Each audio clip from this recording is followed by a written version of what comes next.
Joy is not hidden in money, fame, or the approval of others. It does not depend on luck, nor does it wait behind the door of some perfect future. True happiness is not something you stumble upon. It is something you build within. Life, with its chaos and uncertainty, will always tempt you to believe that peace lies elsewhere, in possessions, in recognition, in control. But each of these promises is fragile, breaking the moment life shifts. Stoicism offers a harder truth, but also a freer one. You do not need the world to serve you in order to smile. You do not need perfect circumstances to feel alive. What you need is strength of mind, a spirit that stands tall even when everything around it falls. Very little is needed to make a happy life, Marcus Aurelius reminds us. It is all within yourself, in your way of thinking. Happiness, then, is not found in the external world, but in the way you choose to meet it. It is not passive, not random, not given by fortune. It is a practice, a discipline, that you train each day like a muscle. You cannot control what happens, but you can always control how you think, how you respond, and how you rise. This guide is written to show you how.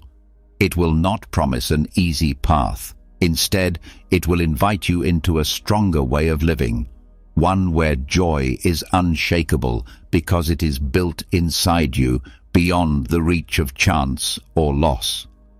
What follows are the principles of Stoic happiness, tools to help you say with clarity and courage, "I carry peace within me, and nothing outside can take it away." The world often tempts us to spend our strength in places where it will be wasted. We carry worries like heavy stones, thinking that if we hold them tightly enough, they will somehow change shape. We replay words said by others, hoping that by brooding over them, we might rewrite the past. We fear outcomes we cannot command, as though anxiety could alter destiny. And yet, no matter how much energy we spend on what lies outside us, life moves in its own rhythm. To cling is to suffer. To release is to live. The Stoics taught that freedom begins the moment we draw a clear line between what is ours and what is not. This is not an abstract philosophy, but a daily practice that sharpens the mind and lightens the heart. At its core, life can be divided into two realms, the realm of control and the realm of no control. One belongs to you completely. The other never did. To confuse them is to guarantee frustration. To separate them is to step into peace. What lies outside your control? The opinions of others, the turn of fortune, the health of your body, the passing of time, the unfolding of tomorrow. These are not yours to command. You may influence them, sometimes greatly, but you cannot own them. They shift like the wind, answer to no master, and laugh at your attempt to cage them. What lies within your control? Your thoughts, your choices, your actions, nothing else. And though this realm may seem small compared to the endless world outside, it is in fact vast enough to shape the quality of your entire existence. Your mind is a citadel. Within it, you can either build chains or wings. You cannot stop the storm, but you can decide whether to curse it or learn from it. You cannot decide how others treat you, but you can decide how you treat yourself. You cannot write the whole story of your life, but you can write the way you carry each chapter. The mistake most people make is to confuse influence with control. You may eat with care, exercise with discipline, and still your health may fail. You may work diligently, speak kindly, and still others may betray you. You may prepare carefully, yet fate may tear your plans apart in a single night. To believe that careful effort guarantees favorable outcomes is to set yourself up for despair. The Stoic way is different. Put full effort into what is yours, then release what is not. The effort is yours, the result is not. This discipline is not about passivity. It is not about giving up on the world. Rather, it is about aligning your energy with what truly belongs to you. If you waste your power on what you cannot govern, you live like a soldier who fires arrows into the ocean. But when you focus only on what is within, your strength sharpens. You become unshakable, not because the world is soft, but because your mind is disciplined. Thoughts are the first realm of control. Every feeling you carry, every mood that rises and falls, begins as a thought. The words you speak to yourself silently shape the quality of your days. If your thoughts dwell on resentment, life will feel poisoned even when nothing is wrong. If your thoughts dwell on gratitude, life will feel abundant even in times of lack. To govern your thoughts is not to deny reality, but to choose the lens through which you view it. Marcus Aurelius wrote, "You have power over your mind, not outside events. Realize this, and you will find strength." He was not writing poetry. He was giving instructions. The practice begins by noticing the silent story you tell yourself. Are you rehearsing fears? Are you repeating insults? Are you dwelling on what cannot be changed? This awareness is the first step to reclaiming your mind. Once you notice, you can redirect. The thought may arise, but you do not need to follow it into darkness. You can let it pass as a traveler passes through a city without staying. This is discipline, to hold your mind steady even when it wants to wander. Choices are the second realm. Life places before you countless situations where you cannot command the circumstances, but you can choose your response. A harsh word may be spoken to you. That is beyond your control. But whether you answer with anger or with calm, that is yours. Misfortune may strike without warning. That is beyond your control. But whether you meet it with despair or with courage, that is yours. Each choice is a small brushstroke, and together they paint the canvas of your character. The difficulty lies in remembering that no one can take this power from you. They may strip away comfort, fortune, health, even freedom of movement, but they cannot force your choice of response. Epictetus, born a slave, understood this better than most. Though his body belonged to another, his mind was his own. He taught that true freedom is not the absence of chains, but the refusal to let chains enter the soul. Actions form the third realm of control. The Stoics believed that philosophy must not stay in words, it must be lived. You cannot decide whether tomorrow will favor you, but you can decide how you act today. You cannot dictate the behavior of others, but you can act with justice, courage, and self-control regardless. Each action, however small, builds a habit, and habits form the architecture of your life. When you act with discipline consistently, you create a foundation that no storm can wash away. It is tempting to ask, why focus so much on this distinction between control and no control? The answer is simple, because most suffering is born from confusion. When we spend our days trying to control what we cannot, we exhaust ourselves. When we neglect what we can control, we weaken our inner strength. Life becomes a cycle of frustration and regret. But when we turn our attention firmly to our own thoughts, choices, and actions, life simplifies. The noise quiets. The path clears. This does not mean indifference to the world.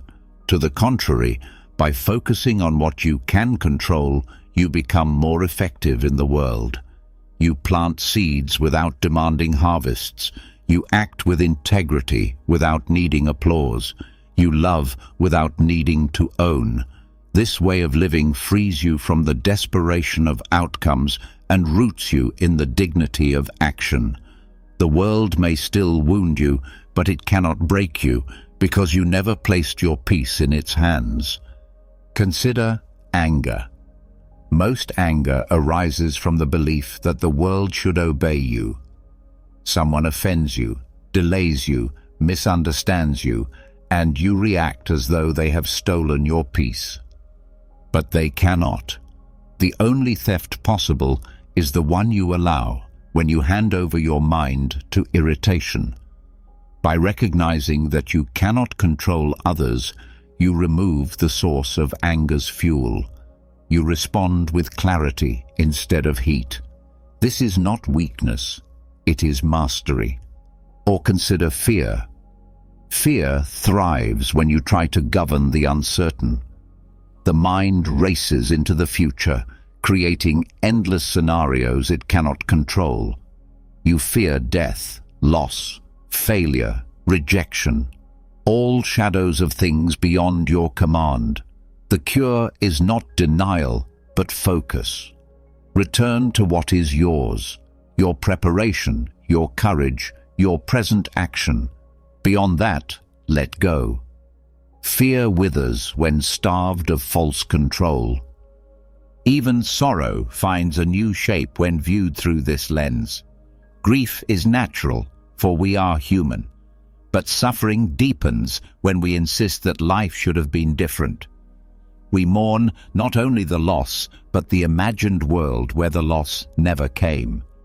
The Stoic practice is not to silence grief, but to see clearly. This too was never ours to control. What remains ours is how we honor the memory, how we continue with strength, how we live in a way that reflects gratitude rather than despair. This way of life requires daily training. Each morning you can ask, what belongs to me today? Not in the world outside, but in the realm within. Your thoughts, your choices, your actions, nothing else. Throughout the day, return to this line whenever you feel disturbed. Am I suffering because of what is not mine? If so, release it. Am I neglecting what is mine? If so, take responsibility. This is the rhythm of the Stoic path. In time, the distinction becomes second nature. You stop expecting others to behave a certain way. You stop demanding that fortune favor you. You stop fighting the flow of events as though you could command the universe. And in this letting go, you discover an unexpected freedom. You find joy not because life is perfect, but because you no longer need it to be. The world remains chaotic, unpredictable, and often unjust. But within the small circle of your own control lies enough power to build a steady life. The discipline of thought guards your peace. The strength of choice protects your dignity. The clarity of action anchors you in meaning. Together, they form a fortress that no external force can conquer. Thus, the great paradox of Stoic happiness is revealed. By narrowing your focus to the few things you truly control, you open yourself to a vast and unshakable joy. By surrendering what was never yours, you reclaim what always was. And in that reclamation lies the freedom every human heart longs for, not the fragile happiness of possessions or praise, but the enduring happiness of a mind at peace. When you learn to see the limits of control, something remarkable happens. The mind grows lighter. You stop fighting storms you cannot calm. You stop begging the world to obey your desires, and instead you stand rooted in your own strength. Yet there is another weight that must be lifted if you wish to be free. The weight of externals. Wealth, reputation, possessions, praise, the judgment of others. All of these may seem precious, but they are not the foundation of happiness. They are passing ornaments, not the substance of life. The heart aches because it mistakes these things for necessities. We crave wealth as though it guarantees security. We cling to status as though it proves our worth. We chase possessions as though they promise permanence. But every one of these slips through the hands in time. To build happiness on them is to build on shifting ground.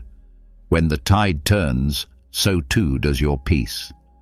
The Stoics teach that the only way to remain steady is to see these externals for what they are, indifferent.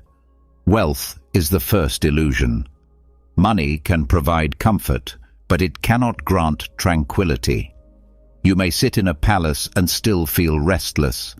You may dine on fine meals and still hunger for peace.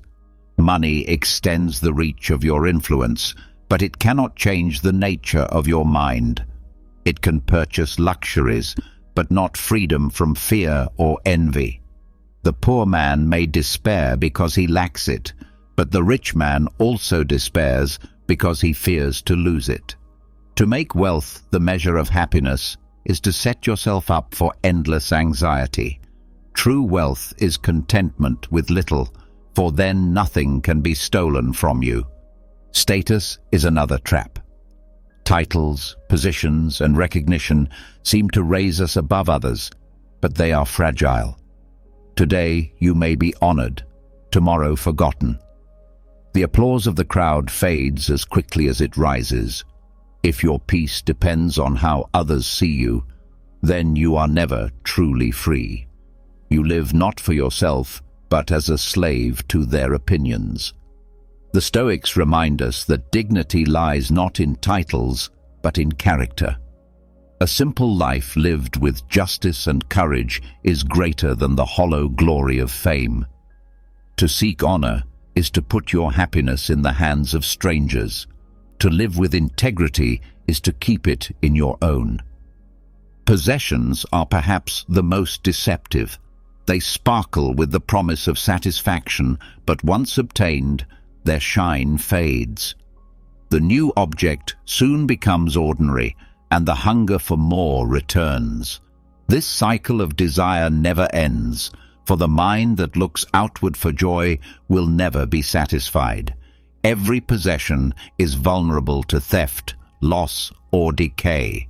The more you cling, the more you fear. Freedom comes not from owning much, but from needing little.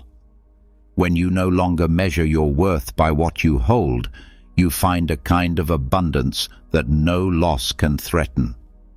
The opinions of others often cut the deepest. Praise lifts us, criticism wounds us, and we spend much of our life trying to win approval or escape judgment. Yet opinions shift with moods, with trends, with misunderstanding. To base your happiness on such unstable ground is to hand your peace to every passerby. You cannot control what others think or say, but you can control your own judgment. Marcus Aurelius wrote that we should care more about what we think of ourselves than what the world thinks of us. For the world does not walk in your shoes, nor carry your conscience. True happiness does not come from being admired, but from living in alignment with your principles. To see externals as indifferent does not mean rejecting them entirely. Wealth can be used wisely, status can be used for service, possessions can bring comfort, and kind words can encourage. The Stoic view is not that these things are evil, but that they are not essential. They are tools, not treasures. If they come, use them with gratitude. If they leave, release them without despair. What matters is that you do not confuse them with the root of joy. This perspective also reshapes how you interact with others. When you no longer chase approval, you can speak honestly. When you no longer envy possessions, you can celebrate freely with those who have them. When you no longer fear the loss of wealth or status, you can act with courage, even at personal cost. Indifference to externals is not coldness, it is the foundation of freedom. It allows you to love more deeply, for your love is no longer a bargain for praise or security. It allows you to act more justly, for you are no longer swayed by rewards or punishments. There is strength in remembering how fragile externals are. Wealth can vanish in a single misfortune. Reputation can crumble with one rumor. Possessions can be lost in a fire, and praise can turn into blame with a shift of the crowd. If your peace depends on these, then your peace is as fragile as they are. But if you see them as indifferent, their loss does not break you. You grieve the loss, but you do not lose yourself. You accept change as part of life's rhythm, and you remain rooted in what is yours alone. Your thoughts, your choices, your actions. Many spend their whole lives chasing externals only to realize too late that they were running in circles. They believed happiness was just beyond the next raise, the next purchase, the next compliment. Yet when they reached each milestone, happiness slipped further ahead. The Stoics call this the endless chase of the insatiable mind. The only way to stop running is to step off the track entirely, to turn inward and to build joy from within. This shift does not come overnight. It requires practice. Each day you will be tempted by glittering promises, advertisements whispering that a new product will complete you, peers flaunting achievements that stir envy, voices suggesting that worth is measured in applause. Each temptation is a test. You cannot silence the world, but you can train your mind to answer, "This is indifferent. It does not add to or subtract from my true happiness. What matters is how I think, what I choose, and how I act." With time, this training becomes natural. The loss of wealth no longer unravels your peace. The lack of recognition no longer wounds your worth.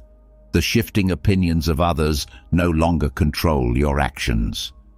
You walk with a lighter step because you are no longer dragging chains that were never yours to carry. And in this freedom, happiness appears, not loud or dramatic, but steady and enduring. The paradox is that once you cease to depend on externals, you can enjoy them more fully when they come. You no longer clutch them in fear, so you can hold them with gratitude. You no longer demand that they make you whole, so you can use them wisely and generously. Wealth becomes a tool for kindness, not a measure of self. Status becomes an opportunity for service, not a source of pride. Possessions become conveniences, not idols. Praise becomes a pleasant echo, not a lifeline. By placing them in their proper place, you liberate yourself to live with clarity. There is also a deeper freedom that arises when externals lose their grip on you. You are no longer easy to manipulate. Those who seek to control through rewards or punishments find they have little power because your peace does not depend on what they offer or threaten. You cannot be bribed with wealth, flattered with status, or intimidated with loss. This independence makes you steady in times of trial and just in times of temptation. Happiness, then, is not found by clinging to what can be lost, but by holding firmly to what cannot. Wealth fades, status shifts, possessions break, and opinions change. But your mind, your character, your daily actions, these remain yours as long as you live. To place your joy here is to build on rock, not sand. The path is demanding, for it requires that you confront the illusions that most people spend their lives protecting. It asks you to see wealth without envy, status without desire, possessions without pride, and opinions without fear. Yet in giving up these illusions, you gain something greater, a peace that does not depend on chance, a dignity that does not bow to the crowd, and a joy that endures through both fortune and loss. To live this way is to live lightly, not because life is without burdens, but because you no longer carry those that are not yours. It is to walk freely, not because the road is easy, but because your steps are not chained to false treasures. It is to find happiness, not as a gift from the world, but as the natural result of seeing clearly and living wisely. And so the practice continues, each day reminding yourself of what matters, each moment choosing to place happiness where it belongs. Externals will rise and fall, but the mind, trained in indifference, remains steady. In that steadiness lies the heart of Stoic joy, the kind of joy that cannot be bought, stolen, or broken, because it rests not on what changes, but on what endures. When you finally see externals for what they are, the ground under your feet feels different. You no longer cling to wealth as if it holds your future, nor do you bend beneath the weight of other people's opinions. Freed from this grip, the question that naturally rises is simple yet profound. If joy is not found in possessions or status, then where does it come from? The Stoics answered with clarity. It comes from virtue, not in fleeting pleasures, not in comfort, but in the steady strength of character. Courage, wisdom, justice, and self-discipline. These are not ornaments to decorate life, but the very foundation of a life worth living. Courage is the strength that allows you to stand firm when life presses against you. Fear often whispers that retreat is safer, that silence is easier, that compromise will protect you. But every time fear decides, your freedom shrinks. Courage is not the absence of fear, but the decision to act rightly despite it. When the future is uncertain, courage allows you to take the next step without demanding a guarantee.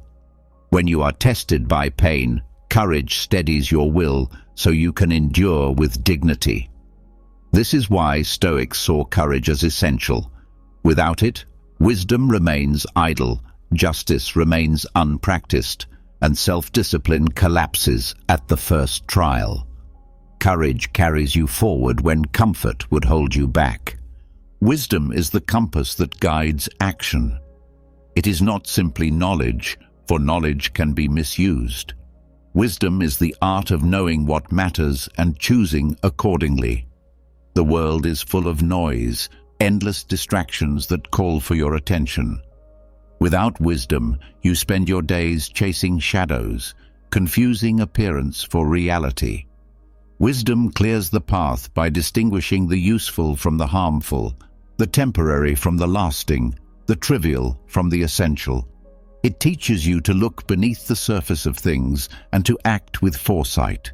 The wise person knows that anger solves little, that envy eats the soul, that greed leaves one empty. Wisdom does not make life easier, but it makes life clearer. And with clarity, peace follows. Justice is the virtue that binds your life to something greater than yourself. It is the recognition that you are part of a community, that your actions ripple outward to affect others. Justice is more than obeying laws. It is treating others with fairness, dignity, and respect. It is choosing honesty even when lies would benefit you, choosing kindness even when cruelty would be easier, choosing integrity even when no one is watching. Without justice, life becomes a pursuit of selfish gain, and such a life always ends in emptiness. To live justly is to align your actions with the common good, to see your happiness as linked to the well-being of others. The Stoics believed that a life without justice is no life at all, for it betrays the very nature of humanity. Self-discipline is the fortress of the soul. It is the ability to govern your desires, to master your impulses, to direct your energy toward what truly matters. Without discipline, pleasure becomes addiction, ambition becomes obsession, and freedom becomes slavery to appetite. Discipline is not denial, it is control. It is the strength to say no when indulgence tempts, to say yes when duty calls, to remain steady when emotions threaten to overthrow reason. The disciplined person is free because they are not pulled apart by every desire. They live with purpose, not by accident. And in that purpose lies a deeper joy than any indulgence could ever give. Each virtue supports the others. Courage without wisdom can become reckless. Wisdom without justice can become cold. Justice without discipline can collapse under temptation. Discipline without courage can become rigid. Together they form a harmony, a strength of character that is resilient in every circumstance. This is why the Stoics placed virtue at the center of happiness. Externals may come and go, fortune may rise and fall, but virtue belongs entirely to you. It cannot be stolen, it cannot decay, and it does not depend on the opinion of others. When you live with these virtues, happiness ceases to be a pursuit and becomes a byproduct. Joy flows naturally from a mind that is courageous, wise, just, and disciplined. Even in hardship, you feel a quiet strength, for you know that misfortune cannot rob you of the only thing that truly matters, the quality of your character. Pain may visit, but it does not own you. Loss may wound, but it does not define you. In virtue, you find an anchor that holds even when the sea of life is raging. This way of life transforms how you see both success and failure. Success, in the Stoic sense, is not measured by wealth or recognition, but by whether you acted with virtue. If you faced difficulty with courage, you succeeded, even if the outcome was not what you wished. If you acted with justice, you succeeded, even if others failed to appreciate it. Failure, then, is not misfortune or defeat. It is the abandonment of virtue. To act without integrity, to betray wisdom, to neglect courage, to indulge without discipline, these are the true losses, for they erode the very core of who you are. Living by virtue also creates harmony between inner and outer life. Often people feel torn, pulled between what they know is right and what is easy or tempting. This inner conflict breeds anxiety and restlessness. But when virtue governs, there is no such division. Your choices align with your principles, your actions reflect your values, your words match your intentions. This unity is a powerful source of peace. There is no need to wear masks, no fear of being exposed, no endless calculating of appearances. You are whole, and that wholeness is freedom. Virtue also reshapes how you relate to others. Instead of competing for status, you cooperate for justice. Instead of envying possessions, you value character. Instead of resenting criticism, you use it as a mirror for wisdom. Relationships deepen when they are built on trust, respect, and fairness, rather than on manipulation or selfish gain. You learn to love not for what others give you, but for who they are. This love is steady because it does not depend on changing externals, but on the enduring worth of the soul. The pursuit of virtue requires practice, not perfection. You will stumble, you will fall short, you will feel the pull of fear, desire, and pride. But each stumble is an opportunity to return to the path. The Stoics did not expect flawless saints. They expected human beings willing to train their minds and hearts daily. Each act of courage strengthens courage. Each act of wisdom strengthens wisdom. Each act of justice strengthens justice. Each act of discipline strengthens discipline. Over time, these small acts weave together into a character that is strong, steady, and joyful. The world often offers shortcuts to happiness: wealth, pleasure, recognition, indulgence. They shine brightly, but fade quickly. Virtue is not flashy. and it asks for effort, but it alone endures. It does not fade with age, it does not depend on luck, and it does not crumble under loss. To choose virtue is to choose a form of happiness that no storm can uproot. In the end, the question is simple. Will you spend your life chasing what you cannot keep, or will you build your life upon what cannot be taken? Wealth may vanish, status may fall, possessions may break, and opinions may shift, but courage, wisdom, justice, and discipline remain yours until your final breath. They are the true riches of life, the real treasures of the soul. To cultivate them is to step into the deepest joy possible for a human being, the joy of a life lived well, a life anchored not in chance but in character. And so the journey continues, not outward toward fleeting rewards, but inward toward the unshakable strength of virtue. This is where the Stoics pointed. This is where freedom lies, and this is where happiness becomes more than a passing feeling. It becomes a way of being. When you recognize virtue as the highest good, life itself begins to feel lighter. You no longer measure yourself by what you own, by the shifting voices of others, or by the fragile promises of fortune. Instead, you measure by the steadiness of your courage, the clarity of your wisdom, the fairness of your justice, and the strength of your discipline. Yet even with this foundation, there is another trap that can quietly undermine peace, the trap of outcomes. For even when you act with virtue, the world may not reward you. Effort may not bring success. Intention may not create recognition. The Stoic path reminds us that joy is not tied to results, but to the process itself. To live well is not to guarantee victory, but to give full devotion to what you can control, your effort, your intention, and your presence in each moment. This shift is not easy, because human beings are taught from childhood to prize results. The grade on the test, the number in the account, the applause of the crowd, these are made into symbols of worth. Effort alone is often dismissed, as though the only value lies in visible success. Yet results are always hostage to chance. You may prepare carefully and still fail. You may labor for years and see no recognition. You may act with honesty and still be misunderstood.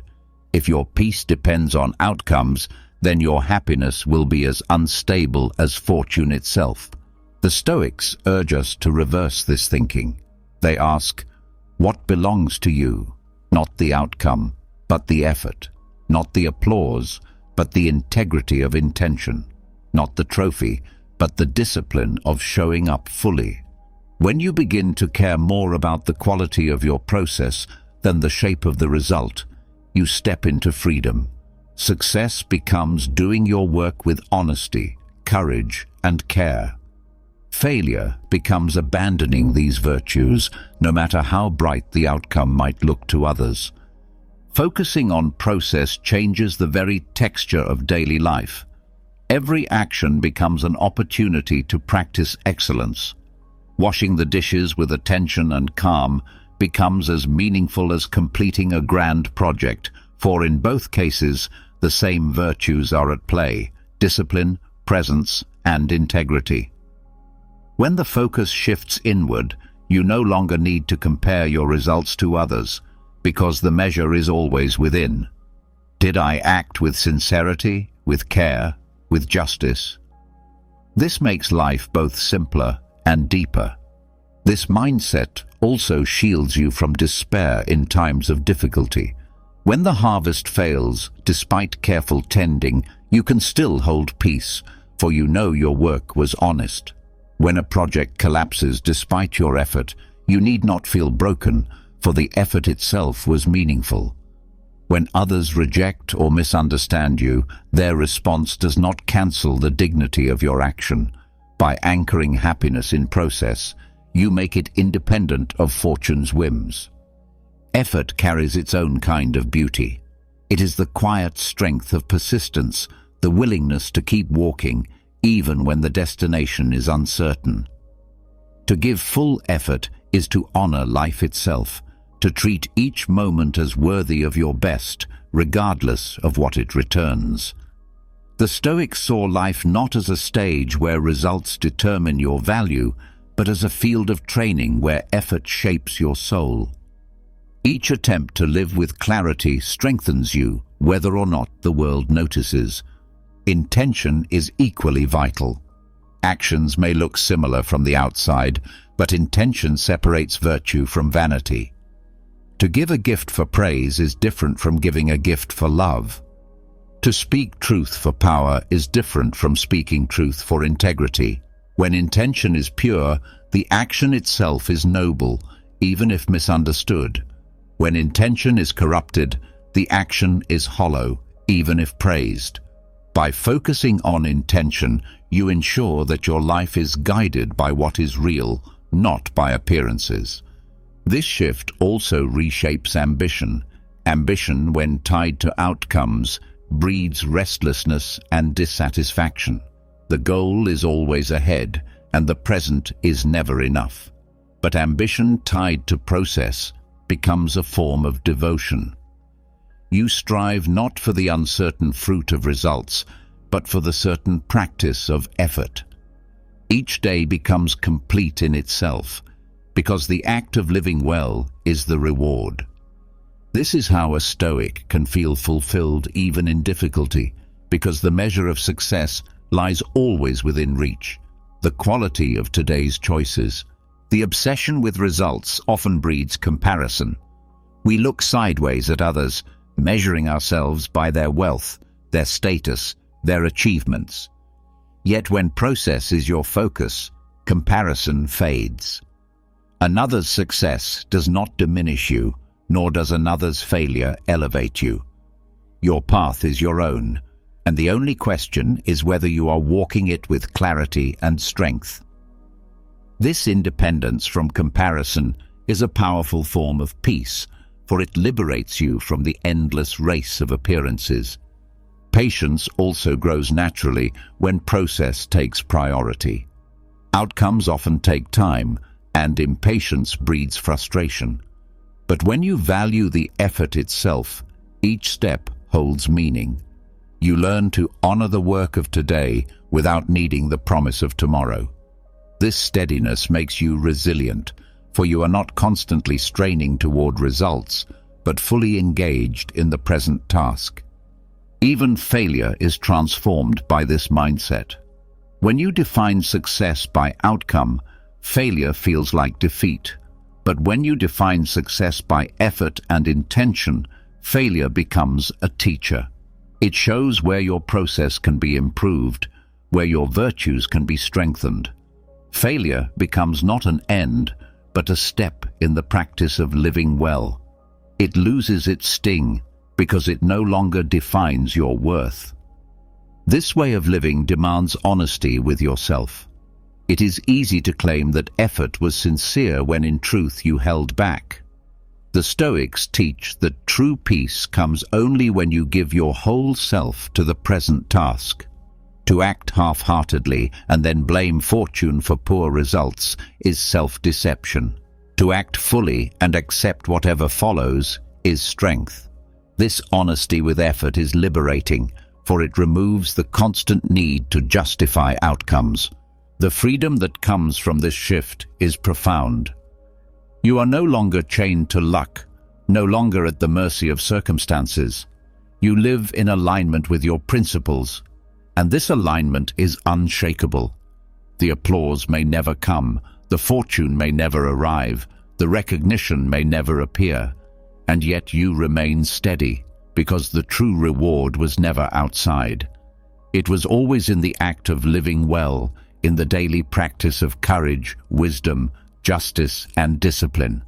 When effort and intention become the measure, even the smallest acts take on dignity. A kind word spoken with sincerity, a task completed with care, a duty carried out with patience. These become victories in themselves. Life ceases to be a chase after distant trophies and becomes a series of present triumphs.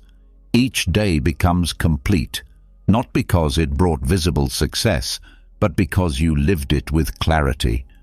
The Stoic way is not about withdrawing from the world or abandoning goals. It is about engaging fully with life while placing your heart in what cannot be taken. You still work, you still strive, you still care about outcomes, but you do not make them your master. You let outcomes be what they are, uncertain, unstable, outside your command. Your peace is built on something stronger, the steady rhythm of honest effort and pure intention. Thus, the path grows clearer. Focus on the process and let go of the rest. Live with devotion to the task at hand, not to the prize at the end. Let your joy come from the integrity of your effort, not from the shifting winds of fortune. In this way, you discover a freedom that results can never offer. You find happiness not as a distant goal, but as a companion in every step. For happiness is born each moment you live with full presence and unwavering intention. And so the lesson unfolds. Life is not about securing victories, but about living with strength in every action.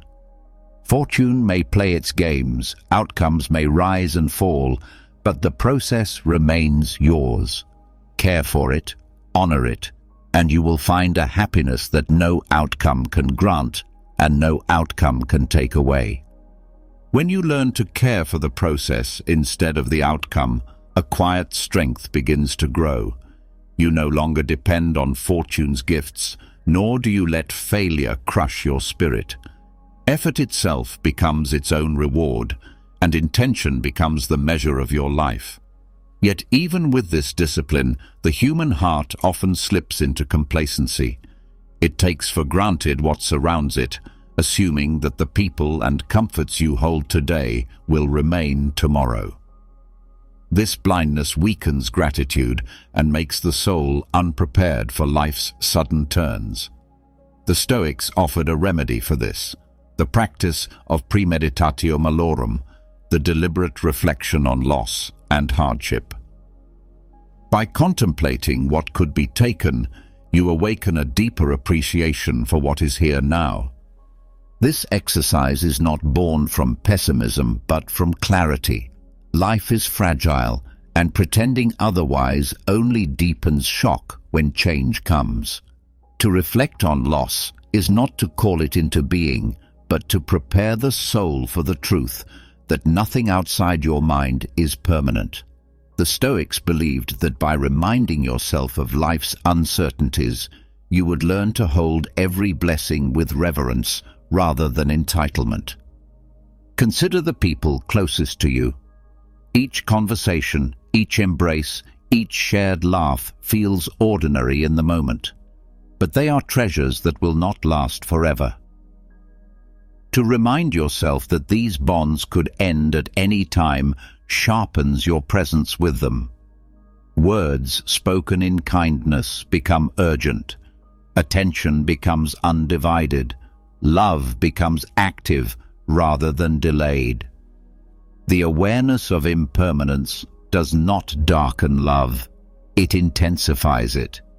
Every moment becomes an opportunity to express gratitude before silence arrives.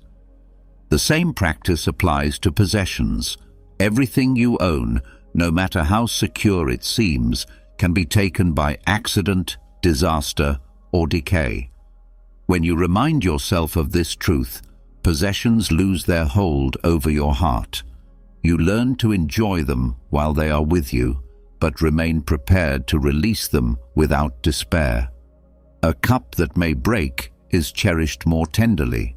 A home that could be lost is cared for with gratitude.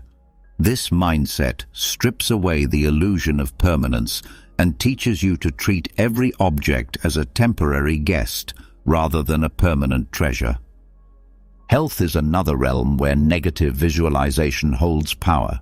Most people wake each morning and walk, eat, breathe, and speak without reflecting on the silent miracle of these abilities. Yet illness or injury can strip them away in an instant. To reflect on this possibility awakens a deep appreciation for what you now possess. To eat without pain, to walk without aid, to see the sunrise with clear eyes, these are not guaranteed. By contemplating their potential loss, you learn to live each day with gratitude for what the body still grants. This does not breed fear, but humility, reminding you that health is not owed, only lent. Fortune itself is fleeting. Wealth may vanish in a single misstep. Status may crumble with one rumor. Comfort may dissolve without warning. To remind yourself daily of how fragile these externals are frees you from arrogance when you hold them and despair when they are gone. You stop taking fortune's gifts as permanent signs of success and instead see them as temporary tools to be used with wisdom. This perspective builds resilience, for when loss comes, you are not destroyed by surprise. You have already prepared the soul for its arrival. The discipline of negative visualization also strengthens courage. Fear grows in the shadow of the unknown, but when you bring hardship to mind deliberately, you strip it of some of its terror. By rehearsing in thought what you dread, you make it less foreign, less overwhelming. You may reflect on poverty, on exile, on rejection, on failure, and in doing so discover that life remains livable even with these losses. This training hardens the spirit, so when adversity comes, it meets not a panicked mind, but a prepared one. Gratitude is the natural fruit of this practice. When you live with the awareness that everything could change, you no longer sleepwalk through life. You notice the warmth of a meal, the presence of a friend, the strength of your body, the quiet of a morning. What others pass by as ordinary, you receive as extraordinary. This daily thankfulness transforms even small moments into sources of joy, for you no longer demand more before you feel content. You see clearly that what you already hold is precious. There is also wisdom in learning to lower attachment to outcomes by remembering their fragility. A goal achieved can be taken away. A plan fulfilled can be undone. By reflecting on these possibilities, you free yourself from the illusion that lasting happiness lies in external success. You are reminded to root joy not in possessions or achievements, but in the inner strength that cannot be taken. This perspective returns you to the Stoic truth. Happiness belongs to the quality of your thoughts and actions, not to the shape of your fortune. Some may say that dwelling on loss invites sadness, but the Stoics saw it differently. To forget loss is to be unprepared for it. To ignore impermanence is to live in delusion. Negative visualization is not despair, it is training. It is the sharpening of the mind so that gratitude deepens, attachments soften, and resilience grows. By facing loss in thought, you are less broken when it comes in reality. You meet it not as a thief, but as an expected guest. This practice must be woven into daily life with care. In the morning, you might remind yourself that the day is not promised, that the people you meet may not return, that health and fortune are not guaranteed. This awareness shapes the way you carry yourself, more present, more deliberate, more grateful. At night, you may reflect on the blessings that remain throughout the day, seeing them as gifts rather than entitlements. In time, this rhythm reshapes the entire mindset, grounding you in appreciation rather than complaint. The power of negative visualization lies in how it transforms both joy and pain.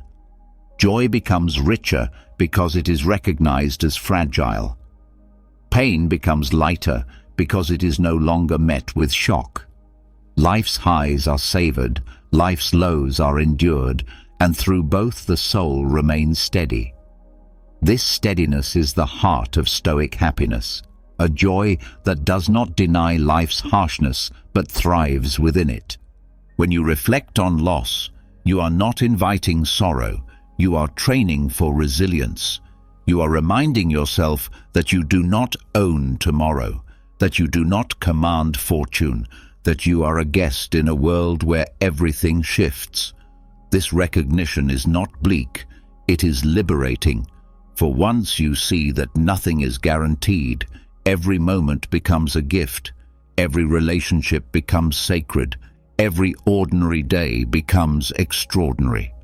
Thus, the practice of premeditatio malorum is not about fearing life, but about cherishing it more deeply. By confronting loss in thought, you protect joy in reality. By rehearsing hardship, you become grateful for ease. By acknowledging death, you honor life. The Stoics teach that this is the path to a happiness that does not float on illusion, but rests on wisdom. A happiness that knows loss is part of life and still chooses gratitude. A happiness that cannot be shaken because it is built on truth. By training the mind through negative visualization, you learn to treat each day as fragile, each bond as sacred, and each breath as something borrowed rather than owned. This practice teaches gratitude and resilience, yet it does not end with acceptance of loss.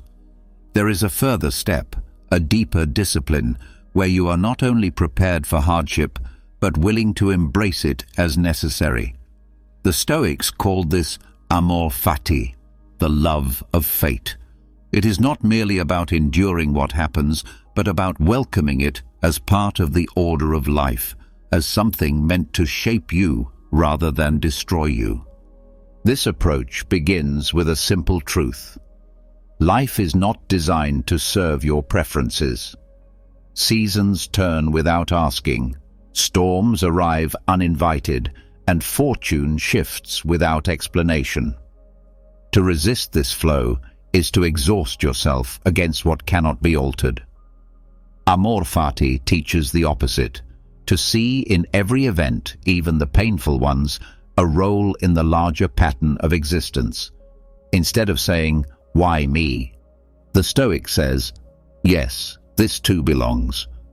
To love fate is not to deny pain or pretend suffering feels sweet. It is to acknowledge that hardship is as much a part of life as joy, and both serve their purpose. A fire does not only warm, it also burns, yet both qualities belong to its nature. Rain nourishes but also floods, yet both are essential to the cycle of growth. In the same way, events that wound you also shape you. To wish them away is to wish away your own growth. The practice of amor fati turns adversity into material for strength. When loss strikes, you no longer see it as senseless cruelty, but as an opportunity to deepen wisdom and patience. When betrayal wounds you, it becomes a chance to practice forgiveness and clarity. When illness arrives, it becomes a reminder of mortality and a lesson in endurance. Each event, pleasant or harsh, is part of the raw material with which character is forged. The Stoics taught that the universe is not your servant, but your teacher, and amor fati is the discipline of learning every lesson it offers. This way of living transforms your relationship with expectation. Instead of hoping only for smooth roads, you learn to welcome rough terrain as part of the journey. You stop demanding that life unfold according to your script, and instead adapt yourself to the unfolding script of life. This flexibility is strength, for it means nothing can surprise you into despair. You greet fortune with gratitude and misfortune with resolve, knowing both are pieces of the same design. Amor fati also frees you from the bitterness of comparison. Many people waste their lives asking why others have easier paths, why some enjoy wealth while others struggle, why health blesses one and not another. But the Stoic response is that comparison blinds you to your own task. Your fate is yours alone, not to be measured against another's. To love fate is to stop wishing for a different story, and instead to live your own with dignity. The discipline also sharpens presence. When you stop resisting the flow of life, you can finally live in it fully. The present moment is not judged as good or bad, but as necessary. Every experience, every encounter, every challenge becomes part of the fabric of existence. By welcoming events as they come, you free yourself from regret about the past and fear of the future. You no longer waste energy wishing things were different, but use your strength to meet them as they are. This acceptance does not make you passive. Amor fati does not mean you stop acting or striving. It means you act with full devotion while accepting whatever follows. You work diligently, but you do not curse fate if your effort does not bring reward. You love sincerely, but you do not collapse if love is not returned. You pursue justice, but you do not despair if injustice prevails for a time. Your commitment is to the integrity of action, not the guarantee of outcome. This is not resignation, it is freedom. To embrace fate is also to live with greater peace. Much suffering comes not from the events themselves, but from the insistence that they should be otherwise. Pain, doubled by resistance, becomes torment. But when you see hardship as part of nature's order, the sting softens. You accept it as you accept winter or night, unpleasant perhaps, but necessary and never permanent. By aligning your heart with reality, you dissolve much of the inner conflict that comes from fighting against what already is. Amor fati cultivates humility. To love fate is to admit that you are not the master of the universe. You are a part of it, bound by its laws, carried by its rhythm. This humility does not degrade you, but connects you to something larger. You begin to see yourself not as a solitary figure battling against life, but as a participant in the vast unfolding of nature. Each event, whether joyful or painful, reminds you of your place in this greater whole. This practice also deepens gratitude in a unique way. It teaches you not only to cherish blessings while they last, but also to cherish the trials that force growth. You thank life not only for comfort, but for difficulty, because both shape your character. To love fate is to see that even what wounds you serves you in ways that ease never could. Gratitude expands beyond convenience into reverence for existence itself. The strength of amor fati lies in its ability to transform suffering into meaning. Suffering without context breeds despair, but suffering seen as part of a greater design becomes bearable. You may not understand the reason for every event, but you can trust that it belongs to the order of life. This trust gives you courage to face trials without bitterness. You do not need the world to align with your desires to find peace, because you have chosen to align your desires with the world. Living with amor fati also nurtures resilience. Life will not spare you hardship, but hardship loses much of its power when you no longer meet it with resistance. You bend without breaking. You adapt without collapsing. You endure without despairing. Every trial becomes proof of your capacity. Every setback becomes material for strength. This resilience is not coldness, but maturity, the recognition that life is both harsh and beautiful, and that both qualities belong together. The paradox of this practice is that by loving fate, you discover a deeper form of freedom. The world may bring events beyond your control, but it cannot control how you receive them. When you greet each moment as necessary, nothing can rob you of peace. You live without constant fear, without endless complaint, without the exhausting need to rearrange life to suit your preference. You become steady, not because the world is gentle, but because your heart is aligned with its rhythm. In the end, amor fati is not simply about acceptance. It is about affirmation. It is the choice to say, not only I will endure this, but I welcome this as part of life's design. To live this way is to dissolve the boundary between fortune and misfortune, to see both as different expressions of the same order. It is to step into each day with open hands, ready to receive whatever comes, knowing that all of it belongs. Thus, the journey of Stoic happiness moves further, from controlling the self, to releasing externals, to practicing virtue, to caring for process over result, to preparing for loss, and now to loving fate itself. At each stage, the soul becomes lighter, stronger, and freer. In amor fati, you reach a point where nothing in life is wasted, for everything that arrives, whether sweet or bitter, becomes material for wisdom and strength.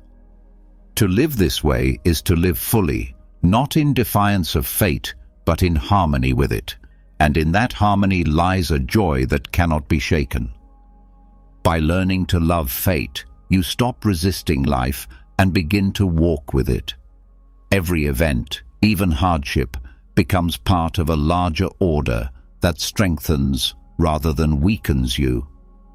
But to truly live with such acceptance, there is another practice the Stoics urged us to master, the discipline of presence. For even if you embrace fate, the mind often drifts, backward into regret, forward into worry, and in doing so, it loses the only place where life actually happens, the present moment. To live well, you must learn to anchor yourself here, where thought, choice, and action exist in their fullness. The difficulty is that the human mind rarely rests. It replays the past with endless what-ifs, trying to undo what is already sealed. Or it rushes into the future, spinning countless scenarios that may never arrive. Both rob you of peace, for the past cannot be altered and the future cannot be controlled. What remains, and what is always within your grasp, is this moment. Presence is the gate through which clarity, gratitude, and strength enter. To practice present awareness is not to erase memory or deny planning. It is to recognize their limits. Memory teaches, but it is not a place to live. Planning prepares, but it is not a place to dwell. Presence is where the lessons of the past and the possibilities of the future converge into action. When you root yourself in now, you are free to act with your full strength instead of scattering your mind across time. The Stoics saw distraction as one of the greatest thieves of life. People waste years regretting old choices or fearing future losses while neglecting the opportunities unfolding before them. Marcus Aurelius wrote that you must confine yourself to the present, for that is where power lies. Every thought, every decision, every breath happens here, not elsewhere. To miss the present is to miss life itself. Anchoring in the present brings clarity. When you let go of what has already passed and what has not yet come, you see more clearly what lies before you.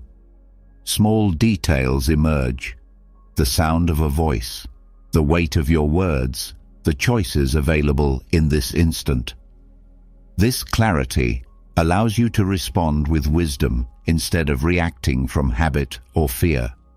You no longer carry the burden of yesterday or the anxiety of tomorrow. You meet today as it is. Presence also deepens gratitude. When you are here fully, you notice what often goes unseen: the warmth of light, the rhythm of your breath, the presence of those near you. You stop overlooking simple joys because you are not rushing past them in thought. Gratitude is not something to be postponed until circumstances improve. It is available whenever you choose to notice the richness of now. The practice of presence also strengthens resilience. Pain feels heavier when the mind drags yesterday's wounds into today or piles tomorrow's fears on top of today's trials. But when you focus only on the moment, hardship is reduced to its true size, a challenge you can face step by step. The future may hold more difficulty, but it is not yet here. The past may hold scars, but they are not today's weight. Presence allows you to carry only what belongs to this hour, and that load is always bearable. Living in the present also transforms relationships.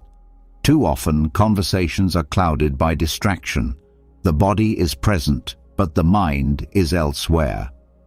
When you give your full attention to another person, without rehearsing past conflicts or anticipating future responses, you honor them.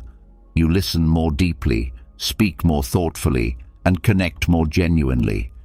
Presence is one of the greatest gifts you can offer because it says, "This moment with you is enough."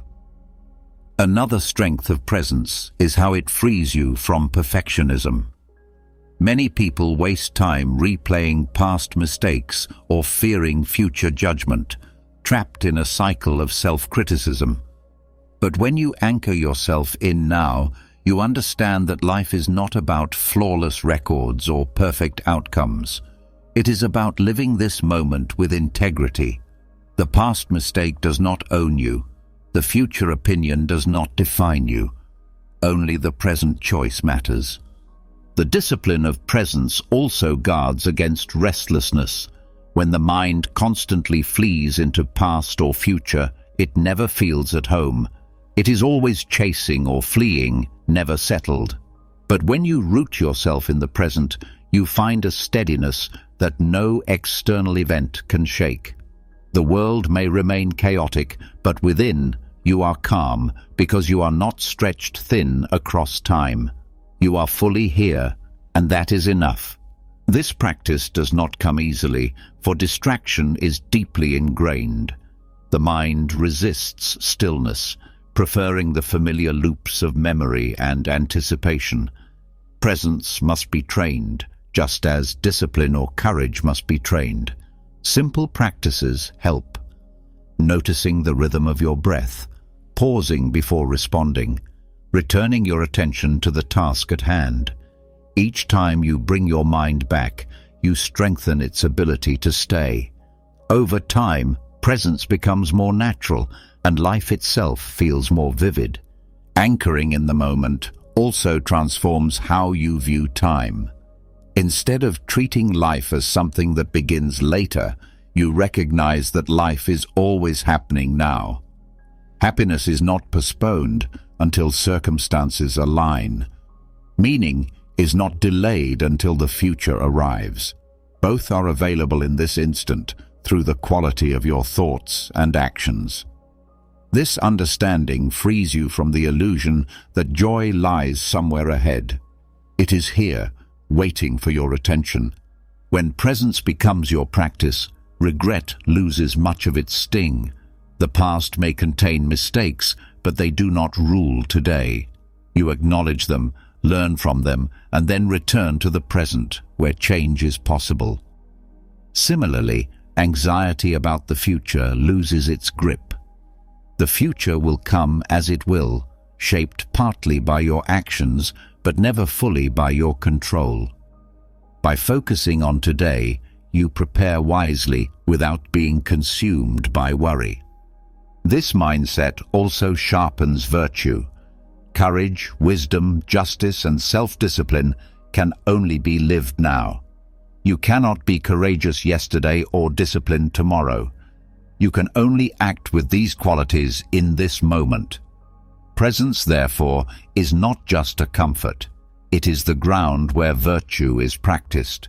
Without it, virtue remains abstract. With it, virtue becomes real, lived in the choices of today. The power of present awareness lies in its simplicity.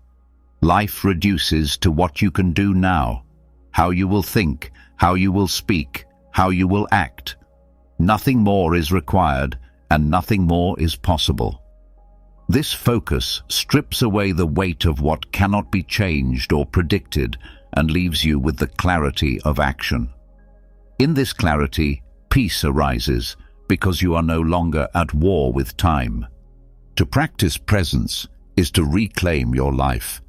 Each moment fully lived becomes a small eternity, rich with meaning. Days no longer slip past unnoticed, lost to distraction. Instead, life becomes a collection of moments fully experienced, fully honored. This is how the Stoics taught us to live, not in the shadows of yesterday or the mirages of tomorrow, but in the luminous reality of now. And so, from loving fate as part of life's order, you move naturally into the practice of presence, where fate is not only accepted, but experienced deeply in each breath, each word, each action. For happiness is never hidden in a distant past or uncertain future. It is always waiting here, in the present moment, where life truly begins. By anchoring yourself in the present, you learn to live where life truly happens, here and now, free from the weight of regret and the pull of anxiety. Yet the present does not always come wrapped in ease. Often it arrives with challenges, with obstacles that threaten to shake your peace and test your patience. The Stoics understood that difficulty is not an interruption to life, but part of its design. To live well is not to escape adversity, but to transform it. This is why they urged us to see hardship not as punishment, but as training, a field in which strength, wisdom, and character are forged. Adversity is often judged as something unfair, an enemy that steals happiness and blocks the path to peace. But this perspective blinds you to its deeper role. Every obstacle carries within it the seed of growth. Without resistance, muscles weaken. Without tests, wisdom fades. Without trials, courage remains unproven. Life does not spare anyone from pain, but it offers in every difficulty a chance to build something within yourself that comfort never could. When hardship arrives, the first instinct is often rejection. Why this? Why now? But the Stoic way is to ask a different question. What can this teach me? How can I grow from this? The change of question shifts the entire experience. Instead of being crushed by the weight of adversity, you begin to treat it as a teacher. Pain still hurts, but it no longer feels empty. Struggle still exhausts, but it carries meaning. You are no longer a victim of events, but a student of them. Resilience is the first lesson hardship offers. Life's blows cannot always be avoided, but they can be endured. When you face adversity with steadiness, you train your mind to withstand future trials with greater calm. The first difficulty may shake you deeply, but each time you stand again, the spirit grows less fragile. Like metal tempered by fire, you become stronger precisely because you have faced heat. Without such tests, resilience remains unformed, and life's next storm finds you unprepared. Wisdom is another gift hidden in obstacles. Comfort tends to dull perception, while hardship sharpens it. When things go well, it is easy to drift into complacency, assuming life will always flow smoothly. But adversity awakens awareness. It forces you to see what truly matters, what is within your control, and what is not. It strips away illusions and reminds you of life's brevity and fragility. Every challenge becomes a mirror, reflecting both your weaknesses and your strengths. If you look carefully, you discover lessons that no book or lecture could teach. Adversity also cultivates humility. Success can easily inflate the ego, convincing you that you are the master of fortune. But hardship reminds you of your limits. It shows you that control is narrower than you believed, that the world does not bend to your will. This recognition, while humbling, also grounds you in truth. Humility clears space for gratitude, for empathy, and for a deeper respect for the struggles of others. When you suffer, you learn to see suffering everywhere, and compassion grows naturally from this vision. Another value in reframing adversity is how it strengthens courage.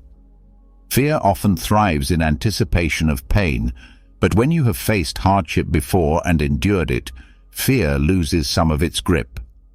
You realize that much of what you dreaded was survivable, even bearable. Each obstacle faced becomes a proof to yourself that you are stronger than you believed. Courage is not a gift granted in ease. It is a discipline forged in trial.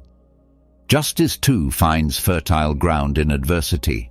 When you are tested, you see more clearly the importance of fairness and integrity. Adversity tempts you to cut corners, to act selfishly, to abandon principles for ease. But when you choose justice, even in difficulty, you affirm your character in a way comfort never requires. Adversity gives you the chance to live by values rather than words, to prove that justice is not conditional, but constant. The Stoics often compared adversity to a training ground or a sparring partner. Just as an athlete grows stronger by facing resistance, so too does the soul grow through obstacles. A fighter who never trains against an opponent never develops skill. A person who never meets hardship never develops depth. Life provides these opponents in the form of illness, failure, rejection, or loss. Each one, unwelcome though it may feel, is an invitation to practice strength of mind. It is important to see that reframing adversity does not mean seeking it. The Stoics did not glorify suffering for its own sake. Rather, they taught that since hardship is inevitable, the wise person chooses to meet it with purpose. You need not love pain, but you can love what pain builds within you. To complain about hardship is to fight what is already here. To use it as training is to turn what seemed harmful into something useful. This shift in perspective also transforms how you view success. Without adversity, success often feels shallow, for it has not been tested. But when you achieve something despite obstacles, the victory carries a deeper weight. The path was not smooth, yet you walked it. The goal was not easy, yet you pursued it. Adversity adds meaning to achievement, for it proves that your growth was not bought cheaply, but earned through trial. Even failure within adversity becomes meaningful when reframed. To stumble, to fall, to miss the mark. These are painful, but they are also part of training. Failure shows you where your limits are, and by seeing them clearly, you can expand them. Each mistake becomes a lesson that refines your judgment and deepens your wisdom. In this way, failure is no longer an end, but a step in the process of growth. Adversity also invites gratitude in unexpected ways. It sharpens your awareness of what remains when something is lost. When health fails, you appreciate more deeply the moments when you can still move freely. When comfort is stripped away, you recognize the value of even small reliefs. Gratitude born in hardship is stronger than the gratitude born in ease, for it does not depend on abundance, but on the recognition of life's fragile gifts. Reframing adversity as training also builds independence of mind.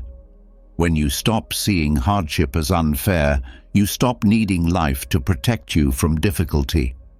You become less fragile, less dependent on favorable circumstances, more able to stand on your own. This independence is not coldness, but stability, the ability to face whatever comes without being broken by it. You do not wait for life to be easy to live well. You live well even when life is hard. The most profound change comes when you begin to see obstacles not only as unavoidable, but as essential. Without them, courage would remain untested, wisdom shallow, justice unproven, and discipline weak. Hardship, then, is not a detour from the path of happiness, but part of the path itself. To reframe adversity as training is to understand that difficulty is not in the way of growth. It is the way. And so the practice continues, from presence, where you meet life as it unfolds, to adversity, where you treat each challenge as material for the soul's training. In this way, life's hardships become less frightening, less bitter, less senseless. They become the weights with which you strengthen the spirit, the lessons through which wisdom deepens, the trials that prove the substance of your character. To live this way is to transform life's harshness into your own strength, and in that strength lies a form of happiness that cannot be taken. When you learn to reframe adversity as training, you stop treating hardship as an enemy and begin to see it as a partner in growth. Obstacles become the weights that build strength, and challenges become the teachers that sharpen wisdom. Yet, even as you grow resilient through trials, there remains another force that can quietly weaken the soul if left unchecked: the pull of desire. While adversity tests you from the outside, unchecked desires erode you from within. To live with steadiness, the Stoics taught that you must practice moderation, keeping your needs simple and your pleasures under control. For it is not pain alone that enslaves people, but also the endless chase of indulgence.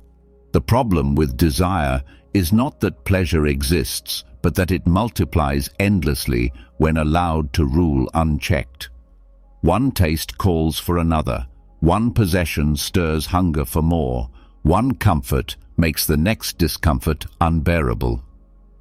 What begins as a want quickly becomes dependence, and dependence is a form of slavery. A person ruled by desire may appear free, but their peace is chained to external conditions. Moderation cuts these chains by teaching the mind to be content with less, to value what is natural and necessary rather than what is excessive. The Stoics drew a clear line between needs and wants. Needs are simple: food, shelter, rest, companionship, health of body and mind. Wants are layered endlessly upon these basics: fine dining instead of nourishment, luxury instead of shelter, status instead of friendship, indulgence instead of care. Needs can be satisfied, wants never truly can. Moderation teaches you to return to simplicity, where satisfaction is possible and peace becomes natural. This practice does not call for rejecting all pleasure. Pleasure has its place, but it must not occupy the throne. When enjoyed in moderation, pleasure is sweet. When pursued as life's goal, it becomes poison. For pleasure fades, and when happiness depends on its presence, happiness fades with it. The Stoic path is to enjoy without clinging, to taste without depending, to let pleasure visit but never command. Living with moderation also strengthens freedom. The person who requires little is less vulnerable to loss, less shaken by scarcity, less controlled by others. When your happiness does not depend on luxuries, you cannot be easily bribed, manipulated, or broken. A simple meal satisfies, a plain bed provides rest, and any circumstance becomes livable. By reducing dependence on pleasures, you become stronger, not weaker, for you no longer need the world to constantly feed your desires. Moderation also nurtures gratitude. When you expect little, everything feels like a gift. A drink of water, a piece of bread, a kind word, all become treasures when you do not demand constant indulgence. Gratitude thrives when life is simple, for then even small blessings shine brightly. But when you train yourself to crave excess, even abundance feels insufficient. Moderation turns life into a feast. Indulgence turns it into a hunger that never ends. This way of life also sharpens discipline. Every time you restrain a desire, you prove to yourself that you are stronger than your appetites. Each small victory over impulse builds confidence and steadiness. Discipline grows not in grand moments, but in daily choices, resisting excess, pausing before indulgence, choosing enough instead of more. These small acts, repeated, form a character that is resilient and free. Moderation also protects against disappointment. When you expect much, you are often let down. When you require little, life more easily meets your needs. By keeping desires modest, you reduce the gap between expectation and reality. Happiness becomes more stable, for it no longer depends on rare or extravagant conditions, but on what is simple and always near. There is wisdom in remembering that the body itself requires little. Hunger is satisfied with plain food, thirst with water, fatigue with rest. It is the mind that complicates needs into endless cravings. To live simply is to align your life more closely with nature, which demands little to sustain you. Complexity may decorate life, but simplicity sustains it. Moderation also deepens relationships. When you are not consumed by chasing pleasures, you can give more of yourself to others. Friendship is no longer a tool for gain, but a bond of mutual respect. Love is no longer tangled with possession, but grounded in genuine care. The less you demand from life, the more you can give, and in giving, you often receive what desire could never secure. The practice of moderation is not about denial, but about balance. You need not reject comfort or pleasure, but you must remain their master. When luxury comes, accept it with gratitude, but without dependence. When it leaves, let it go without despair. This balance allows you to move through fortune's changes with steadiness, neither intoxicated by abundance nor broken by scarcity. Moderation also guards against arrogance. Abundance often deceives people into thinking they are superior, that wealth or status makes them greater than others. But when you live with simple needs, you see clearly that human worth lies not in possessions, but in character.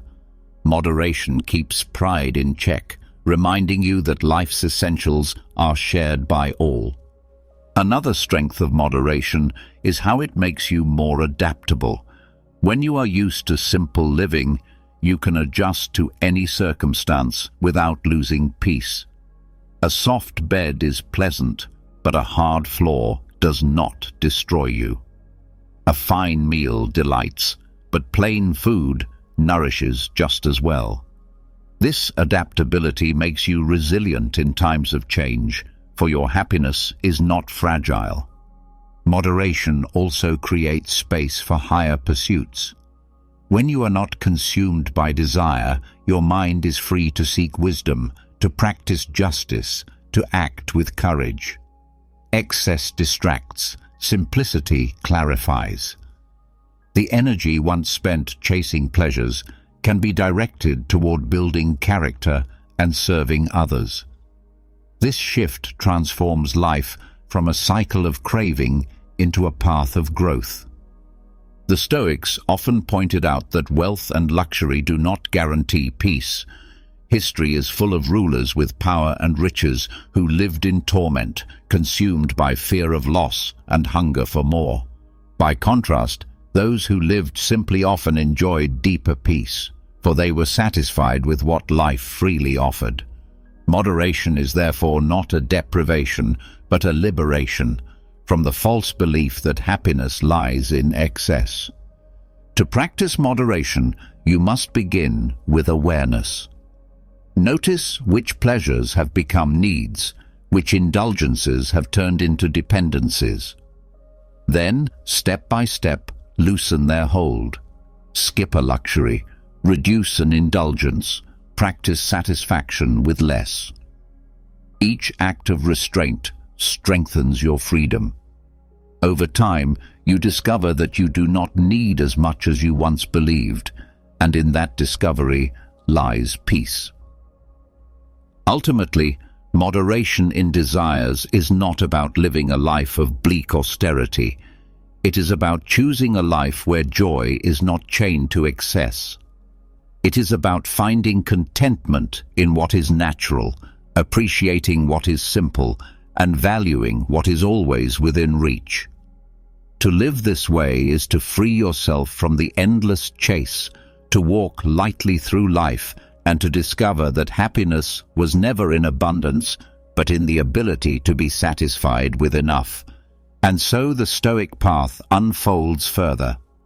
After training through adversity, you learn to master the subtler battle within, the pull of desire. By reducing dependence on pleasures and grounding yourself in simplicity, you become free from the chains of craving. In this freedom lies a steady joy, a joy that cannot be stolen by loss or destroyed by scarcity, for it rests not on what you consume, but on who you are. By keeping your desires in balance, you free yourself from the restless cycle of craving, learning to live with less and to find contentment in simplicity. This moderation makes you stronger, for you are no longer a slave to pleasures, nor easily broken by their absence. Yet even when the pull of desire is tempered, another storm threatens the mind, the surge of passions. Anger, fear, envy, jealousy, despair. These emotions often appear like forces too powerful to resist, sweeping people into actions they later regret. The Stoics taught that these passions are not uncontrollable tempests of nature, but judgments of the mind, choices of interpretation, beliefs dressed in the language of feelings. To control them is to reclaim authority over yourself.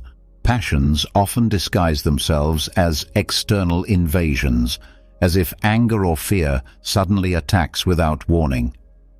But the truth is subtler. They arise from how you interpret events. Someone insults you. Anger follows because you judge the insult as an injury to your worth. A danger looms. Fear arises because you judge it unbearable. Another succeeds. Envy appears because you judge their gain as your loss. Each passion depends not on the event itself, but on the judgment you attach to it. If the judgment changes, the passion fades. Anger is a prime example. People believe it erupts like fire, but it is sparked by choice, however quick to see an offense as intolerable. To control anger, you must learn to pause before granting it this judgment. The insult is only words unless you decide to let it cut. The delay between event and reaction is where freedom lives. By questioning whether the anger serves reason or only pride, you create space to respond with clarity instead of heat. Anger feels powerful, but it often weakens you, clouding judgment and leading to regret. Restraint, by contrast, preserves strength, for it allows you to act with intention. Fear, too, arises from judgment. It is the belief that pain, loss, or death are unbearable evils. But the Stoics reminded us that these things, though difficult, are not true evils. What is evil is the surrender of integrity, the abandonment of virtue. Pain tests endurance, but it does not destroy character. Death ends life, but it does not end dignity. To reframe fear is to see that much of what you dread cannot touch your inner self. Fear loses power when you remind yourself that it is not the event itself, but your belief about it that frightens you. Courage grows naturally when you shift judgment from "this is unbearable" to "this too can be faced." Envy is another passion that corrodes peace. It springs from the belief that another's gain is your loss, that fortune is a limited field in which others' success diminishes your own. But this judgment is false. The virtue of another does not steal yours. Their wealth does not erase your integrity. Their recognition does not define your worth. To dissolve envy, you must correct the judgment.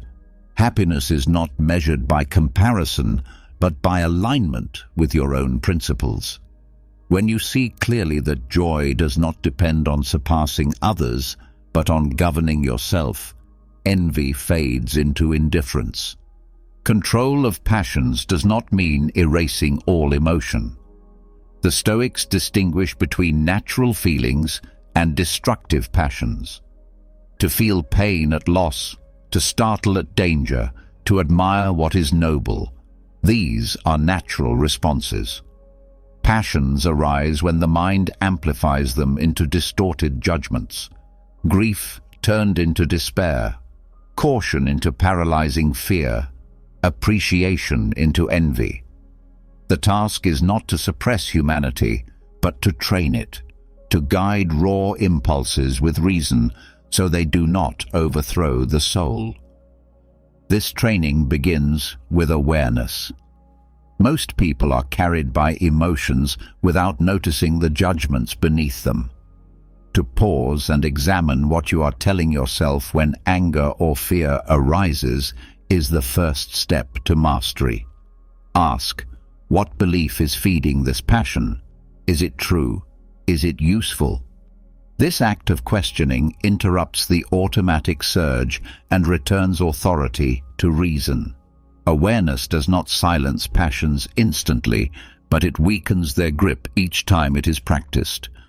Control of passions also requires practice in daily life, not only in great crises. Each small irritation is a chance to test restraint. Each small fear, an opportunity to test courage. Each small envy, a reminder to correct judgment. By training in the small, you prepare for the great. The soldier who drills daily is ready for battle. The mind that practices restraint daily is ready for storms. Mastery is not a single act, but a discipline built through repetition. The Stoics also taught the value of perspective. Many passions grow because the mind narrows its focus until the event feels overwhelming. By widening perspective, you reduce their intensity. Ask yourself, will this matter tomorrow, in a year, at the end of life? Often, anger, fear, and envy shrink when measured against the vastness of time. Perspective restores proportion, reminding you that most disturbances are small and unworthy of consuming your peace. Another tool is to remember the humanity of others. Anger often thrives on the judgment that others act with malice, but many errors come from ignorance, weakness, or their own struggles. By seeing others as fellow humans prone to mistakes, you soften judgment and replace wrath with patience. This does not excuse injustice, but prevents you from burning yourself with the fire of resentment. To hold bitterness is to wound yourself more deeply than the original offense.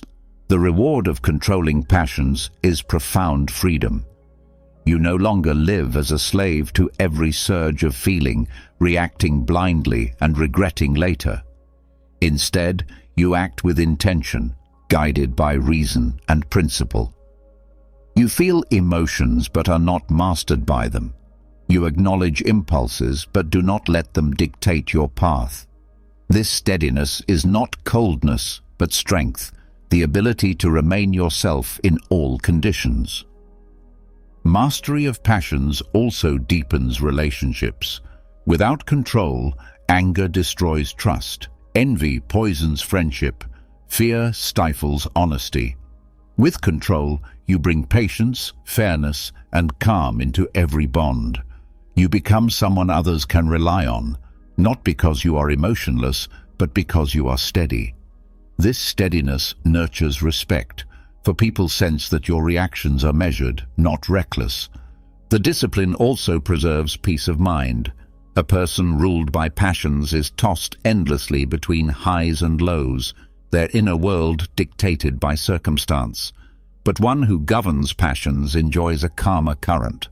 Life still brings joy and pain, but the soul remains anchored, not dragged by every wave. This inner calm is one of the highest forms of happiness, for it is not dependent on fortune, but on mastery of self. The Stoics did not promise perfection, for passions are deeply rooted in human nature. But they urged constant progress. Even if you cannot silence anger, you can shorten its reign. Even if you cannot erase fear, you can shrink its hold. Even if envy arises, you can dissolve it quickly with reason. Progress, not perfection, is the goal, and each step toward mastery builds freedom. To control passions is to recognize that happiness lies not in eliminating emotion, but in aligning it with wisdom. Anger restrained becomes justice. Fear transformed becomes caution.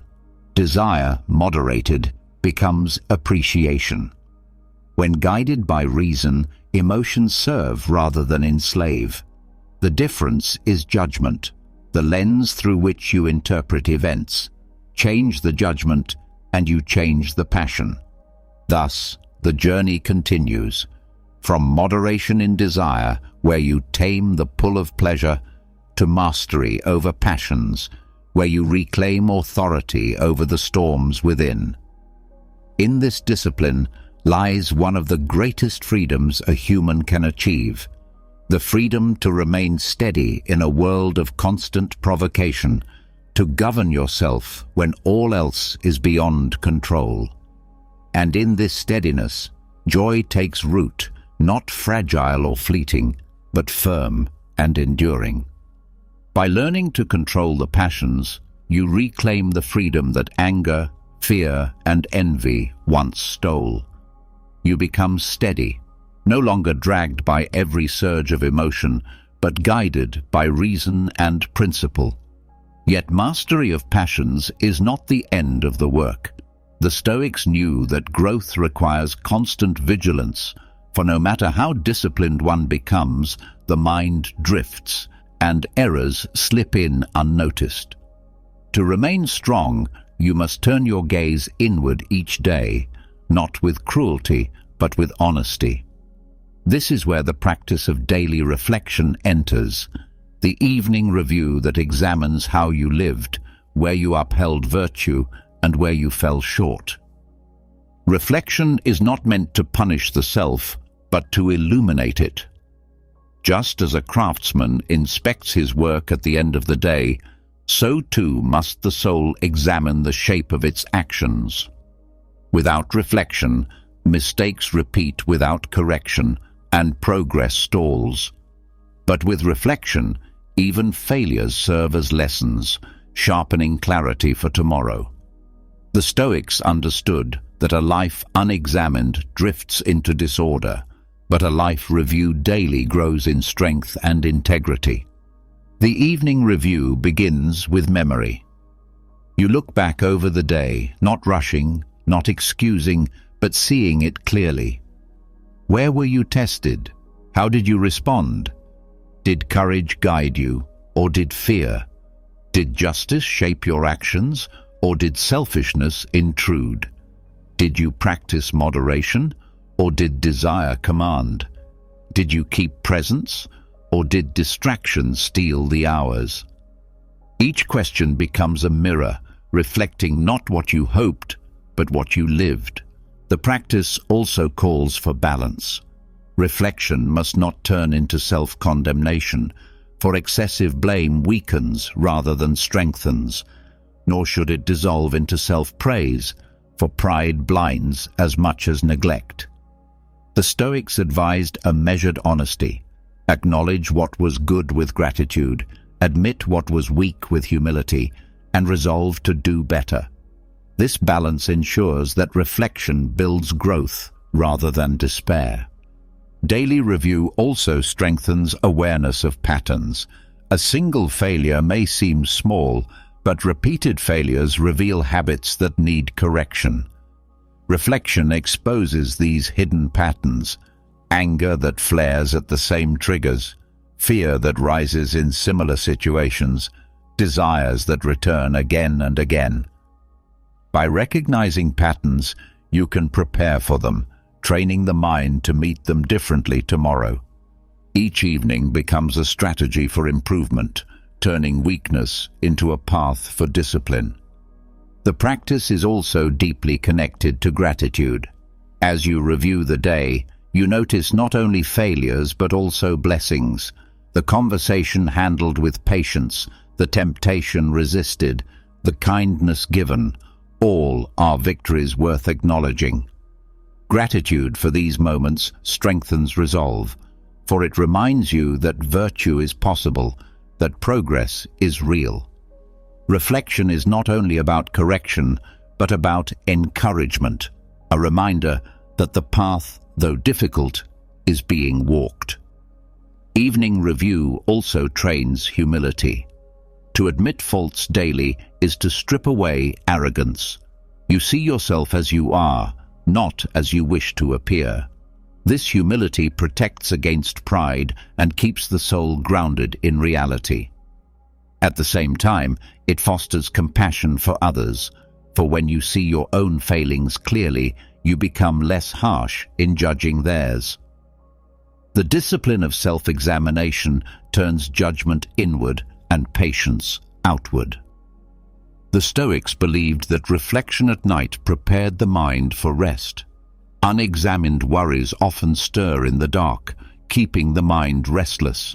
But when you review the day with honesty, you release its weight. You accept what was done, resolve to correct what you can, and let go of what is beyond control. The mind, having accounted for itself, finds peace in closure. Sleep becomes calmer, and the morning begins without the residue of regret. Reflection also strengthens intention for the next day. By seeing where you faltered, you set clearer aims for tomorrow. If anger ruled, you prepare to pause sooner. If distractions stole hours, you plan to focus more firmly. If fear silenced you, you commit to speaking with courage. Reflection transforms mistakes into preparation, ensuring that each day is not merely lived, but used as material for growth. The power of this practice lies in its consistency. A single review is useful, but daily review shapes character over time. Just as water smooths stone drop by drop, so too does reflection refine the soul day by day. Progress may seem slow, but it is steady, and in time the difference becomes unmistakable. The person who examines life daily grows wiser, calmer, and more virtuous than the one who drifts without awareness. This discipline also teaches responsibility. When you review your day, you stop blaming fortune or others for your failings. You see clearly that the choice was yours, that the judgment was yours, that the action was yours. This responsibility may sting at first, but it is liberating, for it reminds you that improvement is within your power. You are not trapped by fate in this regard. You can shape tomorrow by learning from today. Evening reflection also strengthens alignment with values. Life often pulls you in many directions, scattering your energy. Reflection recenters you, reminding you of what truly matters. Each day becomes a chance to check whether you are living according to the principles you claim to hold. This alignment prevents drift and keeps you anchored in purpose, even amid distractions and demands.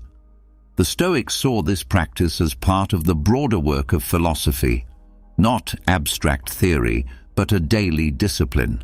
Philosophy for them was a way of living, and reflection ensured that life and philosophy remained united.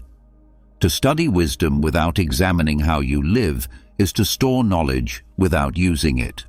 But when you review each day with philosophy as your guide, knowledge becomes action and wisdom becomes character. There is also courage in reflection. It is not easy to face your own failings without flinching, to see the moments where fear won, where anger ruled, where desire commanded. Many avoid this because it is uncomfortable. But the Stoic path demands this courage, the courage to see truth within yourself. This courage is greater than facing external foes, for the inner foe is often the strongest. Reflection, practiced honestly, is an act of bravery. The benefits of reflection extend beyond the self. As you grow through this practice, you bring greater stability into your relationships. You learn to apologize more quickly, to forgive more easily, to act with more patience.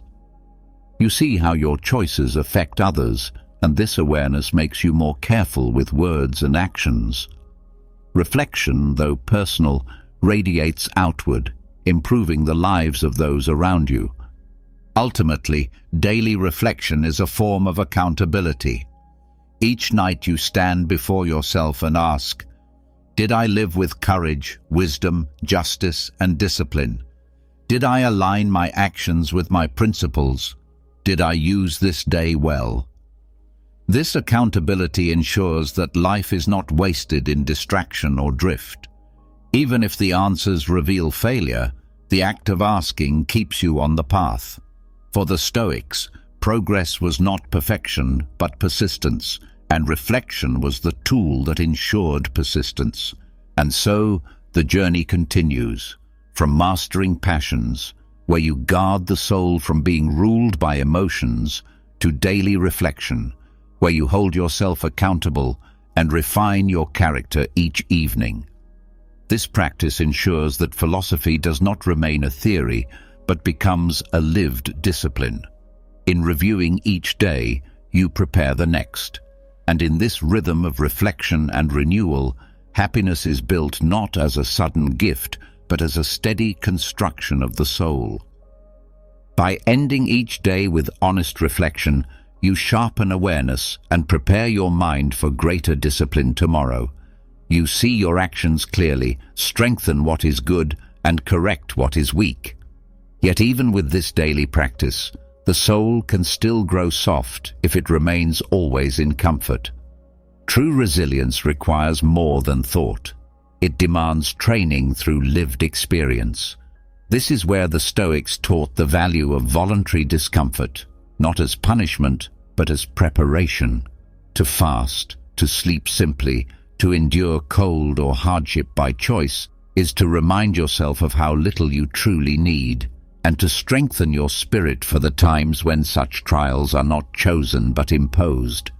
The purpose of voluntary discomfort is not to glorify suffering, but to loosen the grip of fear. When you taste hunger and survive it, hunger loses its terror. When you sleep on the ground and endure, luxury no longer feels necessary. When you step into cold and withstand it, you see that discomfort is not destruction. By training in hardship, you strip discomfort of its power to intimidate you. The mind, once convinced it cannot live without comfort, becomes pliant and strong when it learns otherwise. This practice also builds gratitude. When you occasionally deprive yourself of pleasures, you return to them with fresh appreciation. A simple meal feels rich after fasting. Warmth feels precious after cold. Rest feels sweet after labor. What was once taken for granted becomes a gift. Gratitude does not require abundance. It requires awareness. Voluntary discomfort sharpens this awareness, teaching you to see blessings more clearly by experiencing their absence. There is also strength in knowing that you can live with less. Much fear in life comes from the thought, I cannot survive without this. People cling to wealth, comfort, or status because they believe life would collapse without them. But when you practice living simply, you prove to yourself that these fears are illusions. You discover that the body needs little and the mind can adapt. This discovery liberates you from dependence, making you less vulnerable to loss. The Stoics urged such practices because fortune is unpredictable. No one is guaranteed constant comfort. Illness, poverty, exile, or disaster may come without warning. By training with voluntary discomfort, you are not surprised when hardship arrives. You have rehearsed it, and in rehearsal, fear is lessened. This preparation does not prevent difficulty, but it prevents panic. You meet adversity as something familiar rather than foreign. This discipline also strengthens self-control. The choice to deny yourself food for a time, to endure cold, or to live simply when luxury is available, is proof that you command your desires. It is easy to speak of restraint in theory, harder to prove it in action. Voluntary discomfort makes philosophy real, turning words into practice. Each act of chosen hardship is a reminder that comfort does not rule you. You rule yourself. Moderation becomes easier when you practice discomfort. When you know you can endure hunger, you no longer need to indulge every craving. When you know you can rest on the ground, you no longer demand luxury to sleep. When you know you can endure cold, you no longer fear weather or circumstance. By lowering dependence on pleasure, voluntary discomfort strengthens freedom. This practice also guards against arrogance. Wealth and ease often deceive people into believing they are strong when in truth they are fragile. Luxury breeds softness, and softness breeds fear of loss. But when you strip away these comforts by choice, you remind yourself of your true condition, a human being who needs little to survive. This humility grounds you, preventing the pride that often comes with abundance. Voluntary discomfort also teaches clarity about value. By living simply for a time, you see which things are truly necessary and which are only distractions. You learn to distinguish between what the body requires and what the mind invents as desire. This clarity makes you more deliberate in how you live, spend, and act. You become less controlled by trends or social pressures, for you know from experience that life can be lived well without excess. Another strength of this practice is that it builds endurance of the mind as much as the body. When you fast, hunger rises not only as a physical sensation, but as a storm of thoughts. When you sleep simply, the body aches, but the mind also resists, longing for ease. By enduring these moments, you train the mind to remain steady under pressure.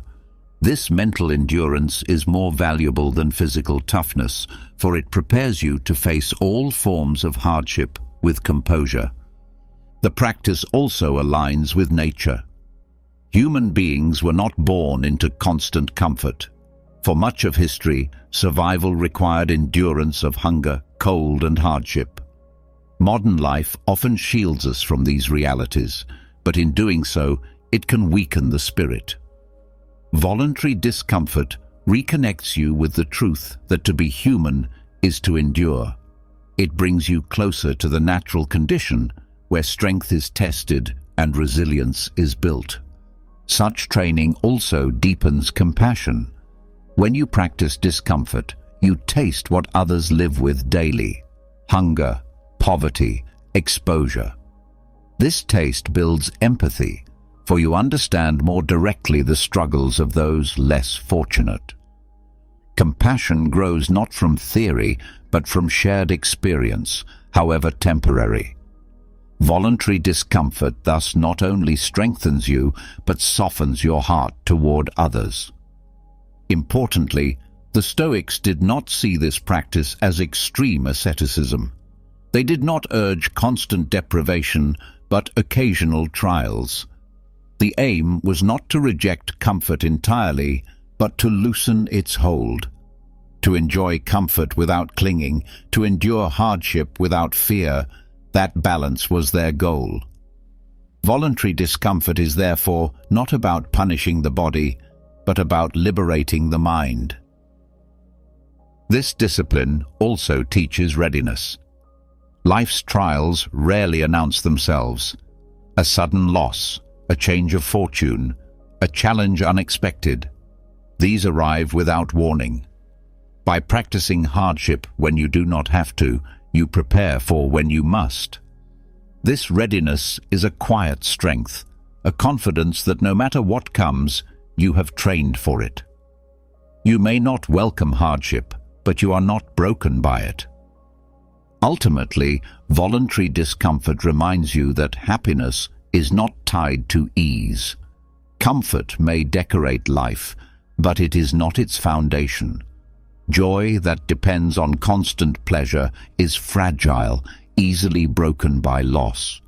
But joy that endures through simplicity, through endurance, through resilience, that joy is unshakable.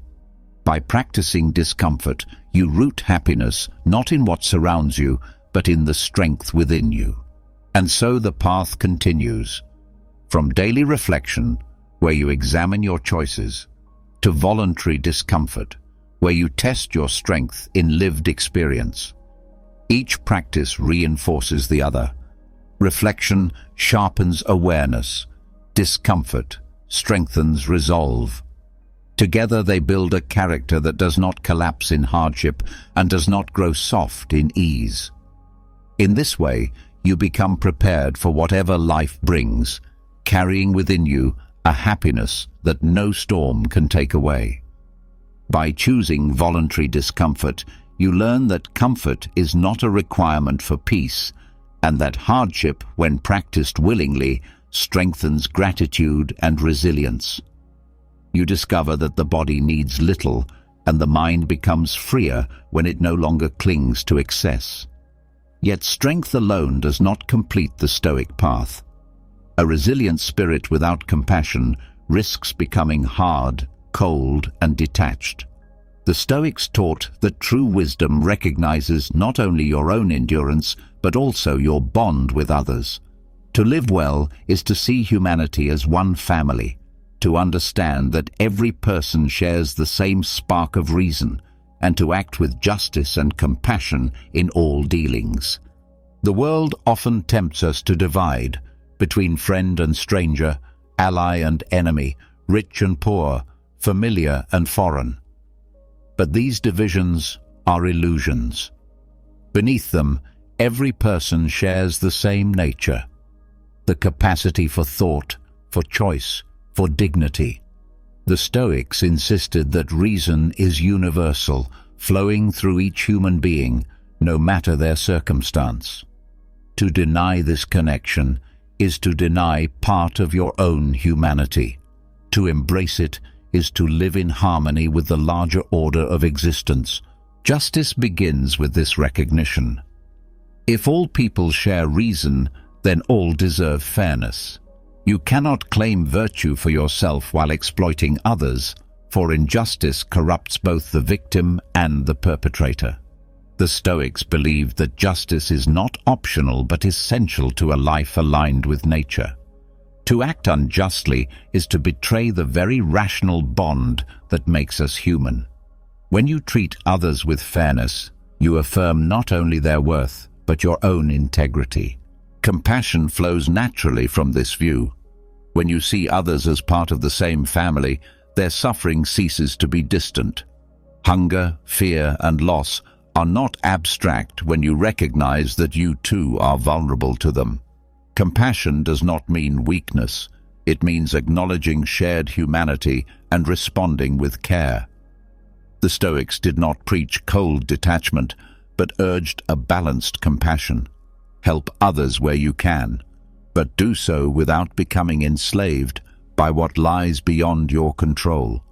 This perspective also dissolves envy and pride.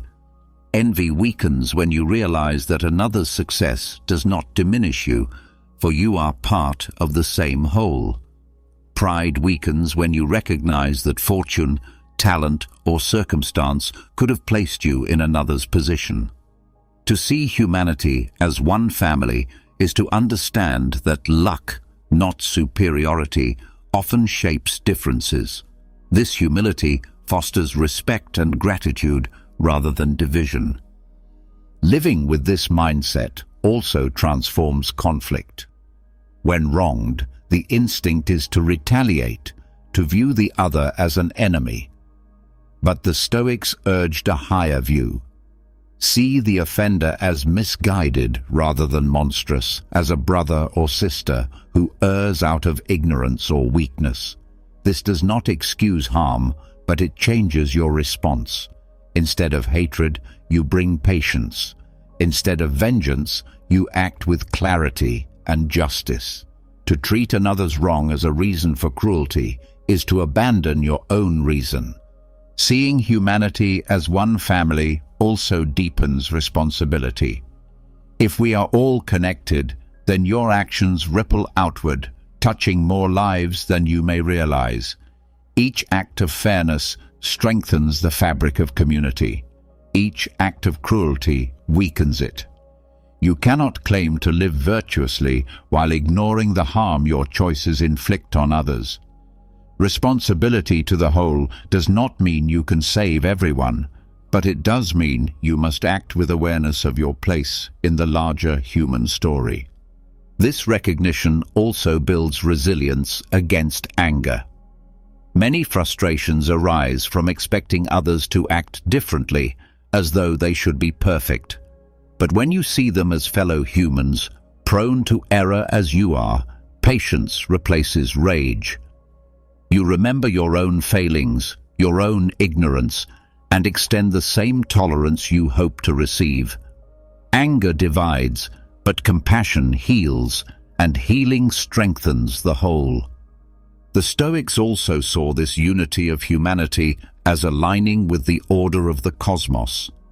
Just as the hand exists not for itself, but as part of the body, so each person exists not only for themselves, but as part of the human whole. To act selfishly is to act against nature, as if a hand tried to live apart from the body. To act justly and compassionately is to live in harmony with the larger order, fulfilling your role in the grand design. This perspective enriches daily life. When you see others as kin, kindness becomes natural. The small acts, a respectful word, a patient response, a generous gesture, gain weight, for they affirm your bond with the human family. Even when others fail to return kindness, you remain steady because your actions are grounded in principle, not in transaction. Compassion given freely strengthens your character, whether or not it is acknowledged. Seeing humanity as one family also reshapes how you view differences. Culture, language, wealth, and status may separate people outwardly, but inwardly the same capacities for thought, love, and virtue remain. To reduce someone to their label is to blind yourself to their humanity. The Stoics urged you to look past surface differences to the shared rational soul beneath. This vision dissolves prejudice and opens the way for justice and peace. This discipline also nourishes inner peace. Hatred, envy, and resentment agitate the mind, while compassion calms it. When you release the need to divide and compete, you free yourself from constant comparison and hostility. To treat others as family is to lighten your own heart, for you carry fewer enemies within it. Peace toward others becomes peace within yourself. Such a perspective requires practice. The world will test your patience with cruelty, ignorance, and injustice. It is easy to forget the bond of humanity when you are hurt or provoked, but each test is an opportunity to reaffirm the Stoic principle. Respond not with bitterness, but with justice, not with contempt, but with compassion. You may not change others immediately, but you preserve your own integrity, which is never wasted. Ultimately, to see humanity as one family is to live with both strength and tenderness. Strength, because you act justly regardless of how others behave. Tenderness, because you recognize the shared vulnerability of all people. This balance creates a life that is both firm in principle and rich in connection. It ensures that happiness is not built on isolation or superiority, but on harmony with the greater whole. And so the Stoic path widens. From voluntary discomfort, which trains resilience in the self, you move outward to embrace the larger human family, where justice and compassion guide your actions. For strength without compassion hardens the heart, but compassion without strength lacks endurance. Together they form the fullness of Stoic happiness, a life lived in harmony with both your own reason and the shared reason that unites us all. When you recognize humanity as one family, your heart softens toward others, and your actions are guided by justice and compassion. You treat each person as kin, bound together by reason and dignity. Yet even with this vision, another challenge lingers: the weight of judgment. People will praise you when it suits them and blame you when it pleases them. To live by these shifting voices is to live as their servant, never free, always pulled by the winds of approval or rejection. The Stoics warned against this trap and taught the discipline of detaching from praise and blame, for neither adds nor subtracts from your virtue. The urge for praise runs deep, for it feels like confirmation that you are valued. Compliments can warm, recognition can motivate, applause can intoxicate, but dependence on them is dangerous, because praise is never steady. What pleases today may offend tomorrow, and the same action admired by one may be mocked by another. If your peace depends on being approved, then your peace belongs not to you, but to others. True freedom begins when you act not for applause, but for principle. Blame carries its own burden. Criticism wounds when you believe it defines your worth. Many crumble under harsh words, altering their choices to avoid disapproval. But blame, like praise, is rooted in perspective. One person condemns what another celebrates. One crowd mocks what another honors. To let blame rule you is to allow strangers to dictate your character. Virtue is not altered by insult nor destroyed by accusation. It remains intact, untouched, unless you abandon it yourself. The Stoics reminded us that judgments from others are opinions, not truths. They reflect the beliefs, desires, and biases of those who speak them, not the essence of who you are. Marcus Aurelius urged himself to remember that the opinion of others cannot harm the soul unless the soul chooses to believe it. What matters is not the sound of their voices, but the soundness of your judgment. To detach from praise and blame is not to reject feedback entirely. It is wise to listen when others point out faults, for truth can come even from an enemy. But you must weigh the judgment carefully, keeping reason as the measure. If the criticism reveals error, correct it. If it is baseless, release it. What you must never do is let praise inflate you or blame diminish you, for both are fleeting and beyond your control. Living this way requires inner strength. The desire for recognition is deeply tied to pride, and the fear of blame is tied to insecurity. Detachment is built by remembering that worth lies in virtue alone. Courage, justice, wisdom, and discipline are not given by others' approval, nor taken by their scorn. They are lived in your choices, independent of applause.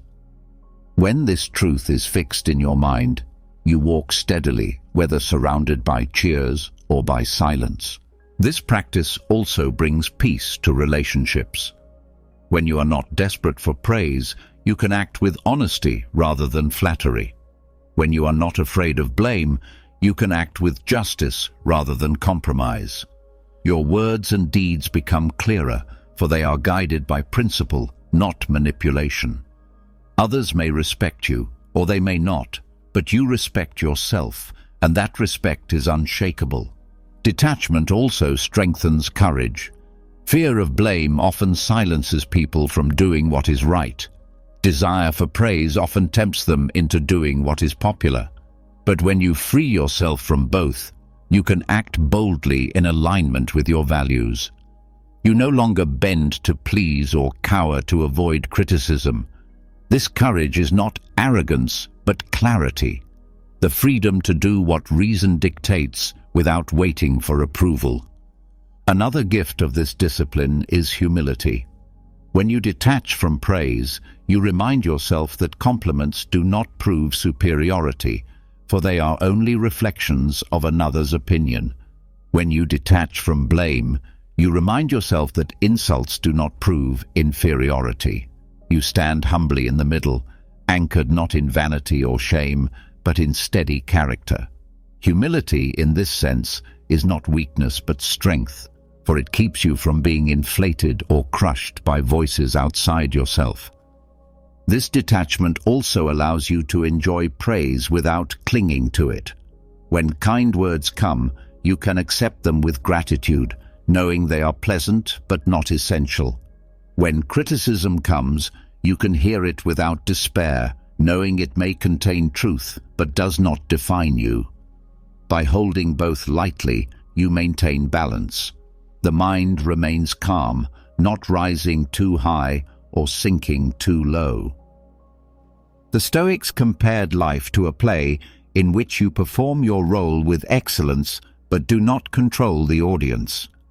Some may applaud, others may jeer, but your duty is not to chase their reaction. Your duty is to perform your role with dignity, according to nature and reason. The audience's opinion passes. The quality of your performance remains. This way of living also guards against hypocrisy. Many act one way in public to gain praise and another way in private when no one watches. But when you detach from judgment, you act consistently, whether observed or not. Integrity becomes your guide, and your life grows simpler, for you no longer juggle appearances. Consistency of character is a greater prize than any applause. Detachment from praise and blame also aligns with freedom from externals. Just as wealth, possessions, and status do not determine happiness, neither do the judgments of others. Both praise and blame belong to the realm of things outside your control. To depend on them is to surrender your peace. To release them is to reclaim sovereignty over your own soul. This practice must be reinforced daily, for the pull of recognition is strong. Each time you feel elated by praise, remind yourself, this does not make me more virtuous. Each time you feel crushed by blame, remind yourself, this does not make me less. Over time, the habit strengthens, and the grip of opinion loosens. You begin to live with greater independence, guided by reason alone. In the end, detaching from praise and blame is not about indifference to people, but about fidelity to virtue. You can still care for others, still value relationships, still act with kindness. But you do so because it is right, not because you crave applause or fear condemnation. Virtue is its own reward, and integrity is its own defense. And so the path continues, from seeing all humanity as one family, where justice and compassion unite us, to detaching from praise and blame, where you secure your inner freedom against the shifting voices of the crowd. Together these disciplines ensure that your peace is not fragile, for it rests not on fortune, not on possessions, not on applause, but on the steady ground of virtue, which no external judgment can alter. By learning to detach from praise and blame, you secure your freedom from the unstable judgments of others. Your worth no longer rises or falls with their approval, and your virtue remains intact regardless of their voices. Yet the question naturally follows, how then should you live among others? If you do not seek their applause or fear their criticism, how do you share what you have learned? The Stoics taught that the answer is not in preaching, but in example. Philosophy is not meant to be shouted at others, but to be embodied, lived in such a way that it speaks without words. To lead by example is to make your life itself the teaching. Words are easily dismissed. They can sound hollow if they do not match the speaker's actions. A person who preaches self-control but indulges every passion convinces no one. A person who lectures on justice but acts with selfishness only invites contempt. But when words and deeds are united, when virtue is visible in conduct, it carries a weight that no speech can equal. To embody Stoic values is to show others their power in practice, and that silent demonstration persuades more deeply than any argument. Leading by example begins with consistency. When your actions align with your principles, people notice, even if you say nothing. They see the patience with which you meet difficulty, the calm with which you face insult, the fairness with which you treat others. Such conduct plants seeds in the minds of those who watch. They may not say it aloud, but they wonder, what allows this person to remain steady when others break? Your steadiness becomes a quiet invitation for them to examine their own way of living. This method also preserves humility. Preaching often carries the hidden weight of pride, the desire to be seen as wise, to correct others, to stand above them. But leading by example requires no such display. You live your values not to impress, but because they are right. Humility strengthens your credibility, for people sense when you act from sincerity rather than superiority. They may resist lectures, but they cannot ignore integrity. Another strength of example is that it respects the freedom of others. No one is forced to follow. They are free to observe, to reflect, to decide for themselves. This respect mirrors the Stoic belief that you can control only your own choices, not the choices of others. By embodying virtue without forcing it, you fulfill your responsibility to live well while allowing others their own path. This approach avoids conflict and invites growth without compulsion. Example also proves philosophy practical. Abstract ideas can seem distant until they are lived. People may doubt that self-discipline is possible, or that anger can be restrained, or that simplicity brings peace. But when they see these qualities embodied in someone they know, philosophy becomes real. It shifts from theory to evidence. You demonstrate that these values are not unreachable ideals, but living possibilities. This discipline also trains patience. Leading by example is often slow, for change in others does not happen instantly. You may live with integrity for years before someone is moved by it. But the Stoics taught that your duty is to live rightly, not to guarantee results. By focusing on your own conduct, you remain steady even if others do not follow. The fruit of example ripens in its own time, beyond your control. Leading by example also deepens your own practice. Knowing that others may observe you encourages greater consistency. You strive to align your actions more closely with your principles, not from vanity, but from the recognition that your conduct influences others. In this way, the responsibility of example strengthens your own discipline. It becomes another form of training, reminding you daily that virtue is lived, not only studied. This way of living also transforms relationships. When you embody patience, you invite patience in return. When you live with fairness, you encourage fairness in others. When you practice calm, you create an atmosphere where conflict eases. Influence spreads quietly through example, shaping not only individuals, but entire communities. One person's conduct can shift the tone of a household, a workplace, even a society. Example also prevents hypocrisy. When you commit to leading by action rather than words, you cannot hide behind speeches. Every day becomes a test. Are you living the values you admire, or only speaking of them? This honesty protects you from the corruption of empty rhetoric. It forces you to embody philosophy sincerely, for without action, you have nothing to teach.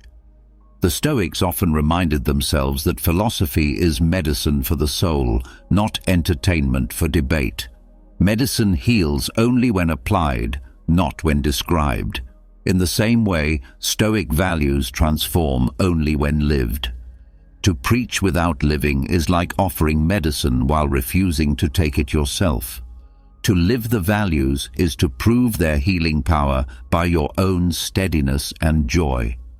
This practice also builds resilience against frustration. When others resist your advice or ignore your words, preaching easily turns to anger. But when you focus on example, there is no frustration, for you are not trying to force change. You simply live well, knowing that your actions are within your control. Whether others respond is theirs to decide. This detachment frees you from disappointment and keeps your peace intact. Leading by example also strengthens authenticity. You are not performing philosophy for an audience, but integrating it into your daily life. Authenticity resonates more deeply than performance. People are drawn to those whose actions flow naturally from principle, without pretense. This authenticity inspires trust, which no amount of lecturing can create.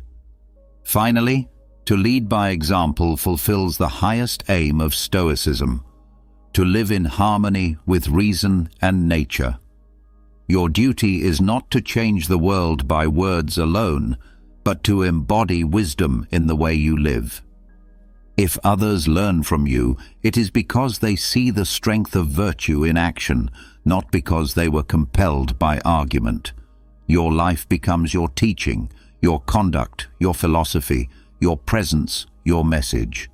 And so the path extends from detachment, from judgment, where you free yourself from the weight of others' opinions, to leading by example, where you allow your life itself to be the lesson.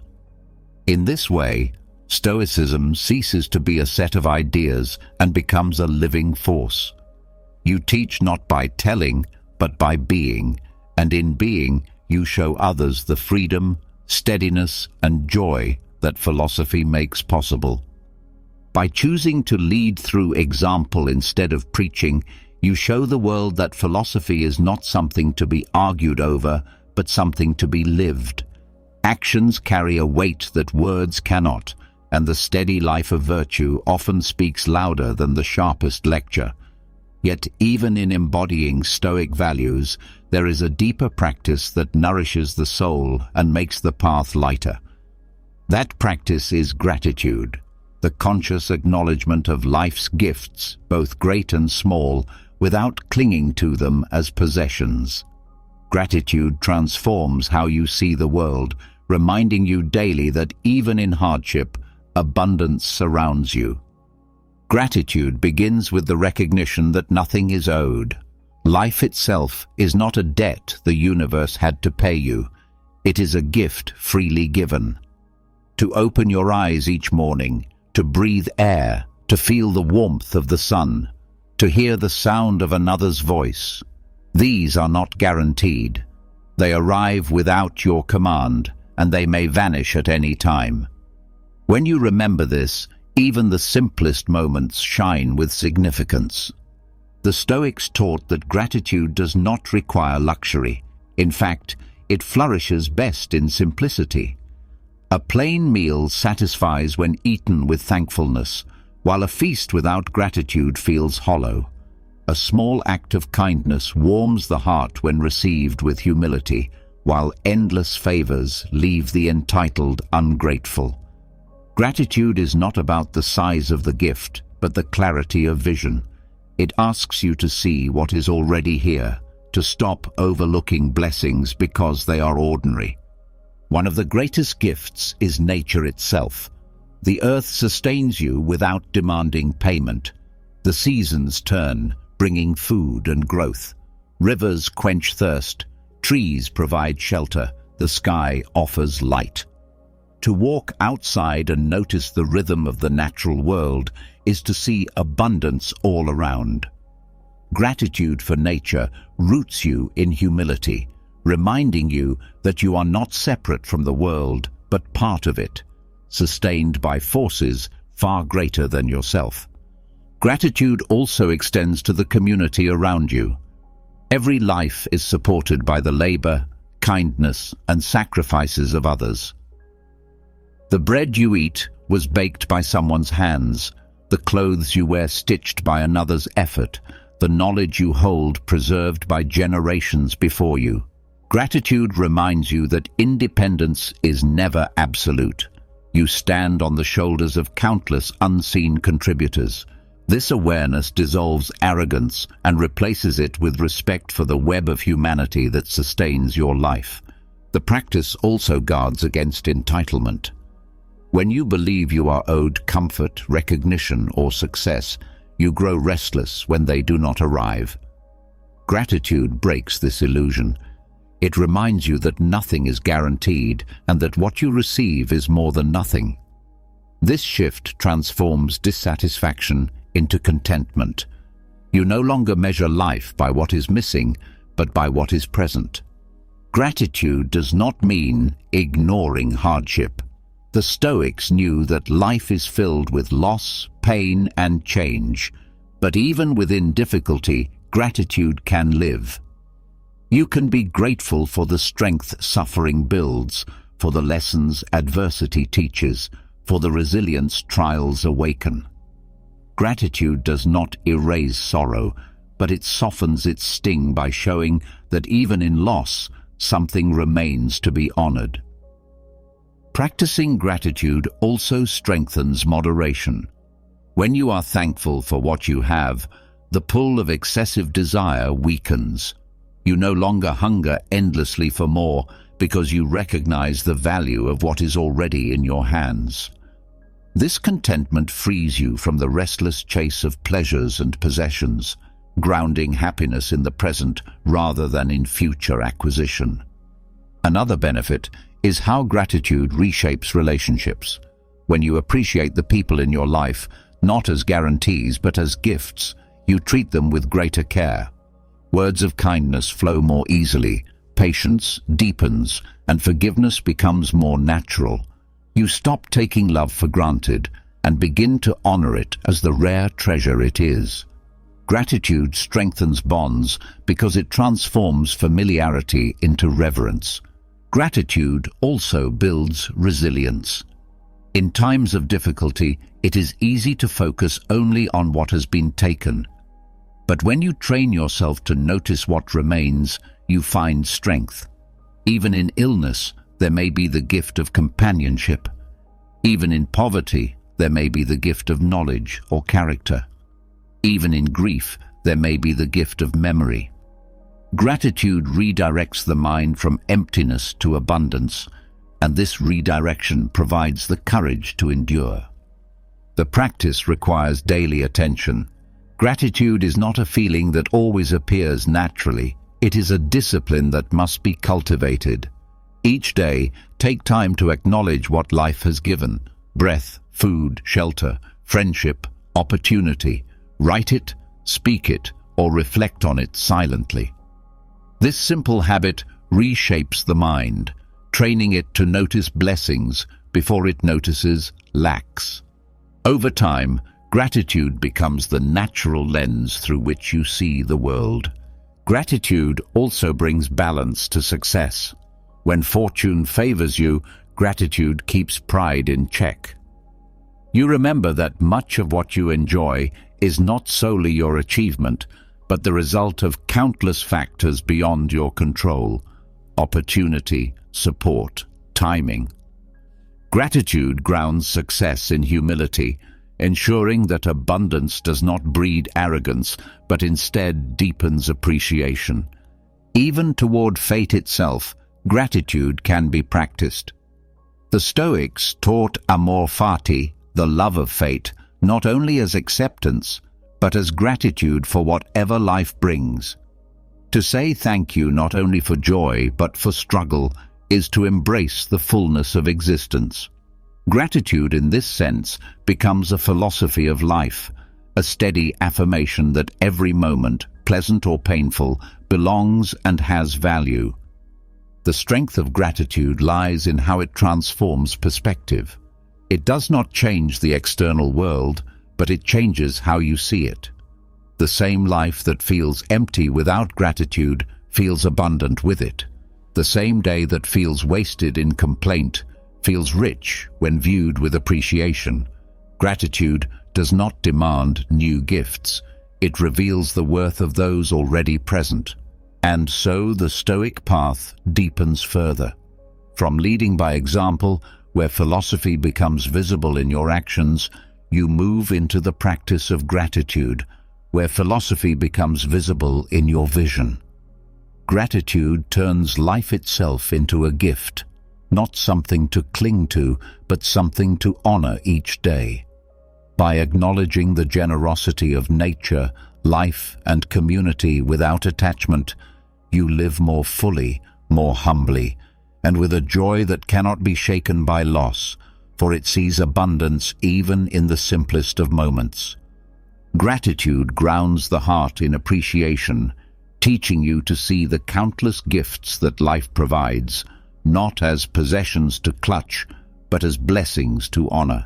Yet gratitude, when practiced deeply, naturally flows into another truth, that the richest joy does not come from gathering more, but from learning to need less. The Stoics called this sufficiency in simplicity, the discipline of finding contentment in the little that is necessary, rather than exhausting yourself in the endless chase for abundance. Sufficiency in simplicity is freedom from the illusion that happiness lies in accumulation. The world constantly whispers that you are incomplete until you own more, earn more, or achieve more. But the mind that believes this never rests, for desire multiplies faster than it can be satisfied. Simplicity breaks this cycle. It shows that peace is not found in the mountain of possessions, but in the clear recognition that very little is required for a good life. This practice does not reject wealth or comfort outright. The Stoics never said that possessions are evil. Rather, they warned that dependence on them enslaves the soul. A person who believes they cannot be happy without luxury is fragile, because fortune can strip it away in a moment. But the one who can live content with the bare essentials is unshakable. They may enjoy comfort when it comes, but they do not collapse when it goes. Sufficiency is closely tied to nature. Nature requires little: food to nourish, shelter to protect, water to sustain, companionship to support. All beyond this is excess, often pleasant, but never essential. To live simply is to align your life more closely with nature's rhythm. You reduce complication, avoid waste, and focus on what sustains both body and soul. The less cluttered your life becomes, the clearer your vision grows. Simplicity also strengthens independence. When your happiness requires much, you become dependent on external conditions, wealth, possessions, approval. But when your needs are modest, you are freer. Fortune cannot easily threaten you because you ask so little from it. This independence is not isolation, but strength, the ability to live steadily in both abundance and scarcity without losing peace. There is a hidden joy in simplicity that abundance often conceals. A piece of bread tastes sweeter when hunger sharpens appreciation. A small home feels warmer when love fills it. A plain cloak provides more satisfaction when you do not crave grandeur. The mind that practices simplicity learns to savor what is present rather than chase what is absent. In this savoring lies a joy far deeper than indulgence. Sufficiency also reshapes ambition. When you no longer define success by accumulation, you free yourself from endless competition. You no longer need to measure your worth by surpassing others. Instead, you measure it by living with virtue and integrity. Ambition shifts from acquiring more to becoming more just, more disciplined, more courageous, more wise.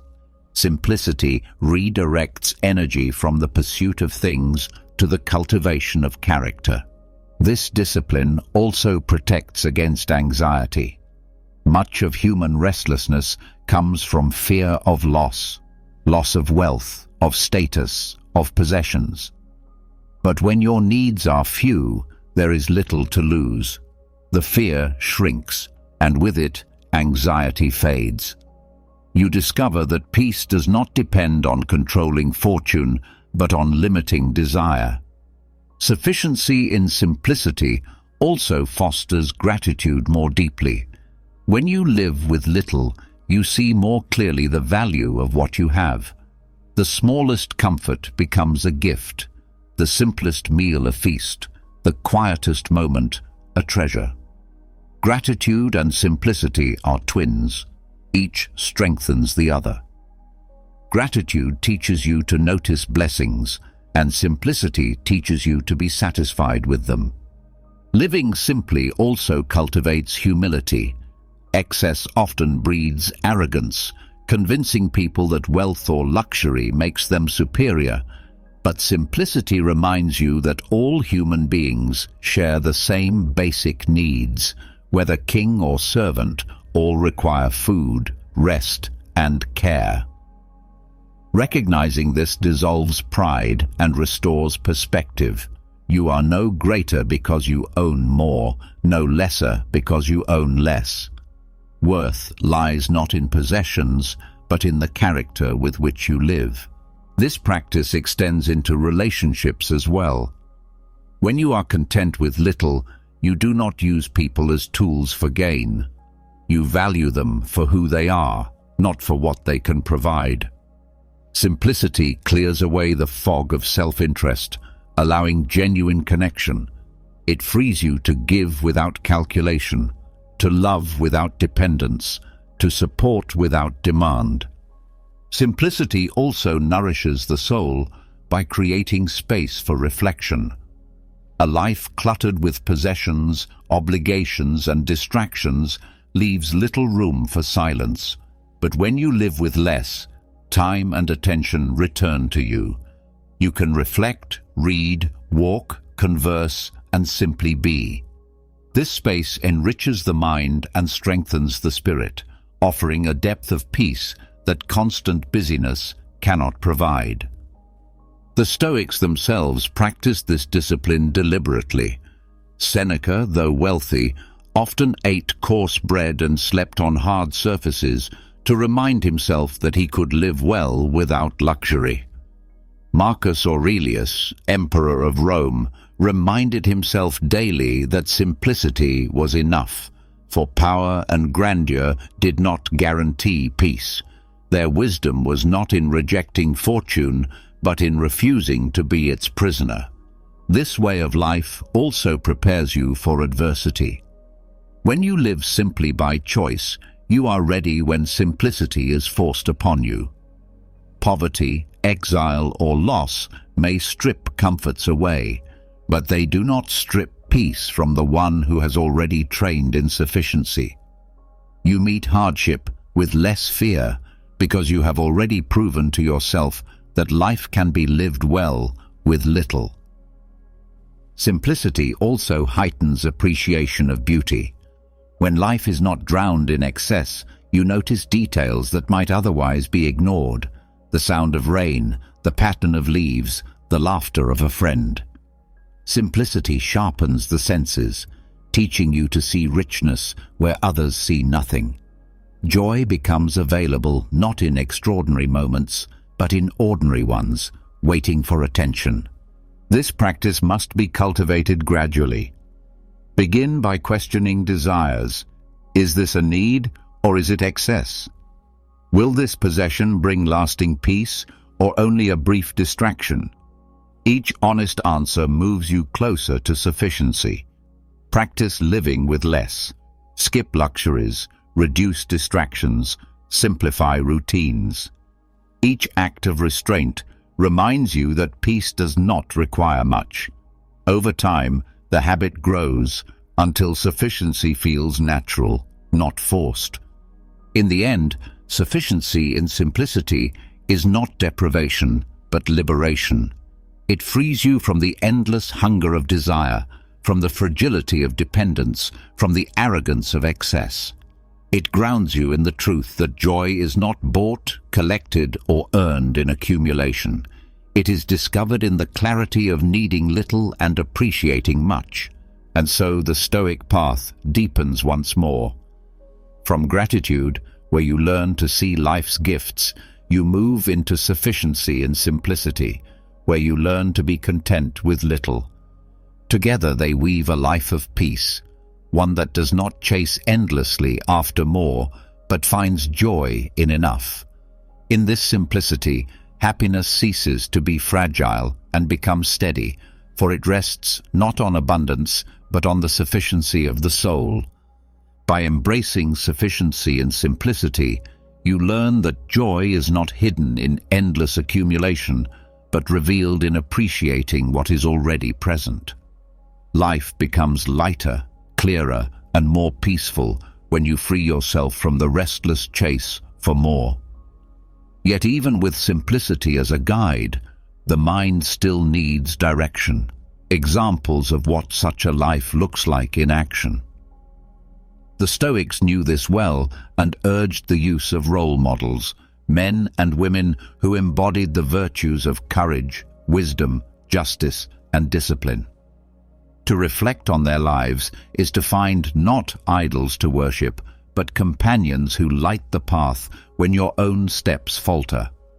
Role models matter because philosophy is not only theory, but practice. Words on a page can inspire, but living examples provide proof. When you read Marcus Aurelius meditating on patience in the face of power, you see what it means to govern with humility. When you hear Epictetus, once a slave, teaching freedom of the mind despite bondage of the body, you see resilience made flesh. When you study Seneca's letters on wealth, time, and mortality, you find wisdom sharpened by reflection in the midst of luxury and political turmoil. Each offers a different lens, but together they show how philosophy becomes life. Marcus Aurelius serves as a reminder that power does not excuse weakness of character. He ruled the Roman Empire, yet his meditations reveal a man constantly training his mind to stay humble, to remain patient, to see every day as borrowed. His reflections show that even in the highest station, virtue remains the true measure. For those who feel crushed by responsibility, his example teaches that duty need not destroy peace if met with clarity and discipline.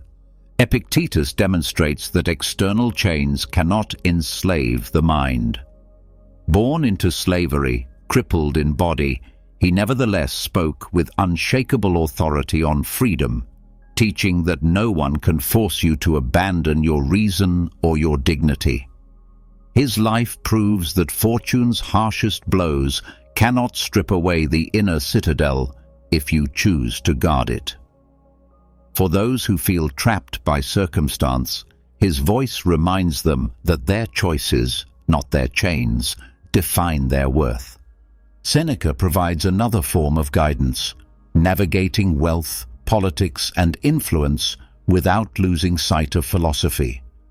He acknowledged his own struggles, his own contradictions, yet his writings remain a treasury of reflections on time, mortality, and the fleeting nature of possessions. His honesty reveals that philosophy is not the absence of failure, but the practice of returning again and again to virtue. For those living amid complexity and temptation, Seneca's words remind them that philosophy is not abandoned when imperfect, but is most needed precisely then. Role models such as these provide more than inspiration. They provide correction. When you are tempted to despair, you recall Epictetus enduring greater trials with dignity. When pride threatens to swell, you remember Marcus Aurelius reminding himself that he too will soon be dust. When greed whispers, you hear Seneca teaching that time, not wealth, is the most precious currency. By reflecting on their lives, you measure your own, not with envy, but with motivation to rise closer to the standard they embody. This practice also guards against arrogance. Without role models, it is easy to believe your progress is great simply because you compare yourself to those who live thoughtlessly. But when you measure yourself against those who lived with wisdom under greater trials, you see how much further you can grow. Role models humble you without discouraging you, for they show both the possibility of virtue and the distance still to travel. Role models also prevent philosophy from becoming abstract. It is easy to speak of courage, justice, or moderation in general terms, but harder to know how to apply them in daily life. By studying examples, you see these virtues embodied in action.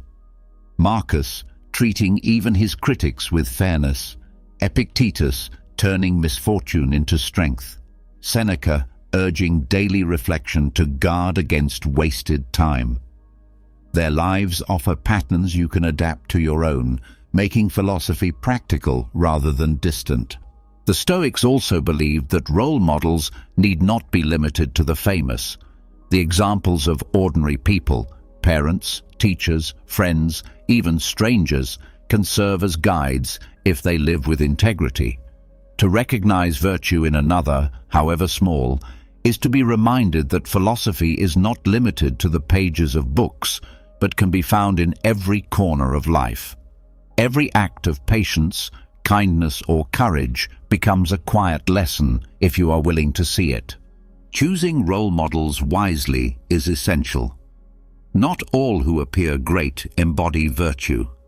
The world often celebrates wealth, beauty, or power, but these are unstable measures. True role models are those who embody principles, not possessions.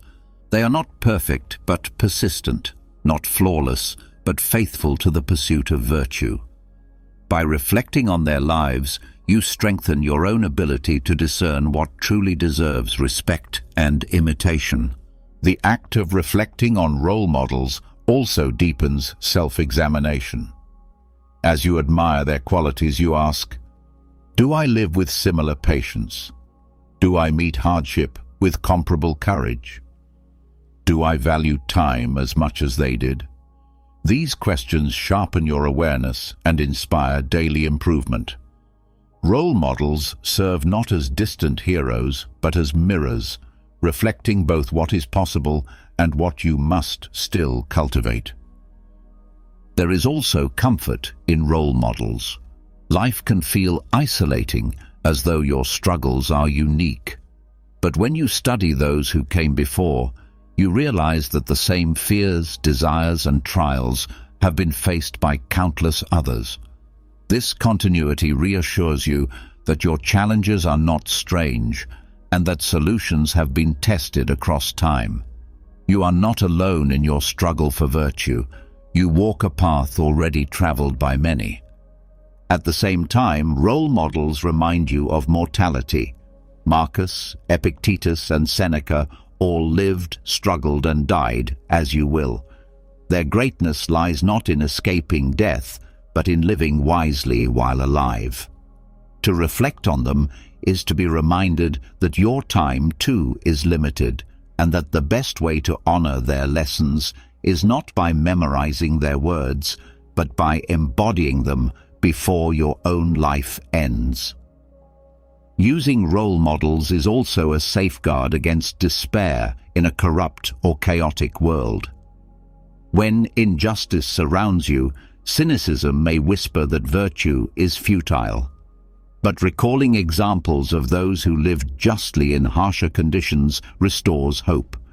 They prove that virtue is always possible, even in times of darkness, and that one person's integrity can shine brightly even when the world resists it. Ultimately, role models are not meant to replace your judgment, but to guide it. You cannot live Marcus's life, nor Epictetus's, nor Seneca's. You must live your own, with your own trials and duties. But their examples illuminate what is possible. They show you that courage can exist in power, in poverty, in wealth, in exile. They remind you that virtue is not bound to circumstance, but to choice. And so the path deepens again. From sufficiency and simplicity, where you learn to live with less, you now move toward reflection on role models, where you learn to live with guidance. By looking to those who embodied Stoic values, you strengthen your own resolve, correct your own weaknesses, and remind yourself that you are not alone. Their lives echo through time, not as distant history, but as present companions, urging you to rise each day closer to the life of virtue. By turning to role models, you find guidance in the lives of those who walked the Stoic path before you. Their examples shine like steady torches in the dark, reminding you that virtue is not only possible, but practical in every circumstance, whether in the palace, in exile, or in chains. Yet even with wisdom borrowed from those who came before, life still demands that you govern your own choices in the heat of the moment. It is here, in the instant when events press upon you, that philosophy must prove its strength. The Stoics urged one practice above many: respond, do not react.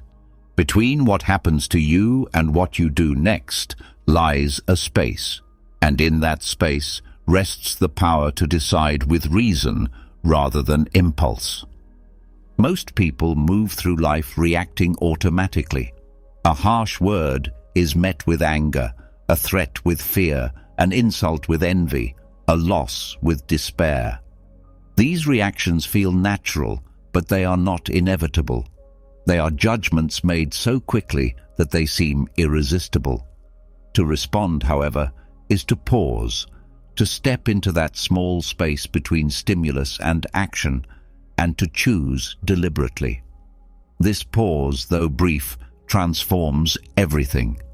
It turns you from a slave of circumstance into a governor of your own mind. The pause does not deny emotion. Anger may still rise, fear may still stir, envy may still whisper. But when you allow yourself a moment of reflection, you create distance between the feeling and the action. You say to yourself, this emotion has appeared, but it does not command me. I will decide if it deserves expression or if another path is wiser. In this moment, reason reclaims its rightful place as guide. Responding rather than reacting also protects relationships. Quick anger often wounds more deeply than the original offense. Words spoken in haste cannot be retrieved, and actions taken in impulse often leave scars. But when you pause, you give yourself the chance to answer with patience, to speak with clarity, to act with fairness. This discipline turns conflict into opportunity for understanding, and misunderstanding into space for reconciliation. The practice also builds inner peace. A life of constant reaction is exhausting, for you are always at the mercy of events. Every insult disturbs you, every setback shakes you, every disappointment consumes you. But when you respond with deliberation, you free yourself from this turbulence. External events may still occur, but they no longer control your state of mind. You decide what enters your inner citadel and what remains outside. Responding also sharpens courage. Fear often thrives on automatic reaction, the instinct to flee, to avoid, to surrender. But when you pause, you remind yourself that fear is a judgment, not a command. You can choose to act despite it, to move forward with reason as your companion. This choice, repeated, builds bravery not by erasing fear, but by refusing to let it dictate your steps. The same is true of desire. Many indulgences capture people because they act without thought, giving in to impulse before reflection can intervene. By pausing, you regain the power to ask, will this action serve me or enslave me? Will it strengthen my character or weaken it? This moment of questioning transforms desire into a chance for discipline, making pleasure a servant rather than a master. This practice also nurtures justice. Quick reactions are often selfish, concerned only with defending pride or satisfying emotion. But when you pause, you can consider the effect of your response on others. You can ask, is this action fair? Is it kind? Is it aligned with the common good? Justice requires deliberation, and deliberation requires space. The pause before action ensures that your choices serve not only yourself, but the larger community. The Stoics trained for this discipline through reflection and rehearsal. They reminded themselves daily that insults, losses, and hardships would come, and they prepared their minds to meet them. By expecting difficulty, they lessened the shock when it arrived. And when it came, they paused, remembering that the event itself carried no judgment, only their interpretation did.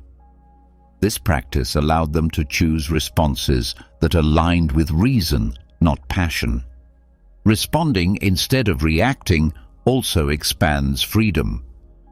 Many believe freedom is doing whatever impulse suggests, but this is slavery to emotion. True freedom is the ability to act according to principle, regardless of impulse. When you respond with choice, you are free. When you react without thought, you are bound. The pause is the doorway to this freedom, for it allows reason to govern where impulse once ruled. This discipline must be practiced daily, for life constantly tests it. Each delay, insult, or disappointment is a chance to rehearse. At first, the pause may feel small, almost invisible, but over time it grows. You learn to breathe before speaking, to think before acting, to reflect before deciding. The more you practice, the more natural it becomes, until response replaces reaction as the rhythm of your life. The benefits extend beyond yourself. When you respond instead of react, you become a source of steadiness for others. In times of conflict, your calm invites calm. In moments of fear, your courage inspires courage. In situations of injustice, your fairness models fairness. By mastering the pause, you not only protect your own peace, but contribute to the peace of those around you. The power of responding lies in its subtlety. It does not require grand gestures or dramatic acts. It requires only a moment of awareness, a breath before decision, a reminder that you are not compelled by events. This small act, repeated, reshapes your entire life. It turns chaos into order, weakness into strength, reaction into response. And so the Stoic path continues. From reflecting on role models who embody virtue, you move to practicing the pause, the discipline of responding instead of reacting. In this space between event and action, you reclaim your freedom, protect your peace, and align your choices with reason. It is a small space, but within it lies the whole of happiness, for it is there that you decide not only what to do, but who to be. By learning to respond rather than react, you discover the strength of the pause, the space where reason guides you instead of passion. That pause grants freedom from impulse and transforms conflict into clarity. Yet, even with this discipline, life does not grow soft. Challenges, setbacks, and trials will continue to press against you. The Stoics knew this truth well, and they urged not only endurance, but also a particular spirit in meeting adversity, a resilient optimism. It is the practice of expecting difficulties while still keeping a cheerful heart, a mindset that sees hardship not as an enemy, but as a natural part of life's rhythm. Resilient optimism is not blind positivity. It does not deny that pain is real or pretend that hardship is pleasant. Instead, it is the discipline of meeting challenges with confidence that they can be endured, that lessons can be drawn, and that joy can coexist with trial. It is a refusal to let darkness dictate the spirit, a choice to greet each day with courage and a steady outlook, no matter what it brings. This mindset begins with expectation. Too often people are shattered by hardship, not because it is unbearable, but because it was unexpected. They believed life would remain smooth, and when storms came, they were unprepared. The Stoics taught to anticipate difficulty, not with dread, but with readiness. By expecting trials, you are not crushed when they arrive. Instead, you meet them as a familiar guest, one you have prepared a place for in your mind. Optimism is built not on denial, but on perspective. When a challenge strikes, you can choose to see only its weight, or you can see the strength it awakens. A burden carried builds endurance, a loss suffered sharpens gratitude, a setback endured teaches patience. Resilient optimism looks at hardship and says, "This is heavy, but I will grow stronger in lifting it." This does not erase pain, but it reframes it, transforming it into a teacher rather than a thief. This discipline also depends on where you place your focus. You cannot control the storms of fortune, but you can control the state of your own mind. Optimism does not mean expecting the world to be gentle. It means choosing to meet whatever comes with a spirit unbroken. The world may be harsh, but within, you can cultivate lightness, humor, and gratitude. By protecting your inner cheer, you deny misfortune the power to make you bitter. Resilient optimism also strengthens courage. Fear thrives when you believe difficulty will destroy you. But when you approach life with the conviction that hardship is survivable, fear shrinks. You step forward not because you know the road will be easy, but because you know you have the strength to walk it. This courage does not arise from illusions of control, but from trust in your own resilience. This practice also enriches relationships. A cheerful spirit amid difficulty lifts not only you, but those around you. Just as despair spreads, so too does optimism.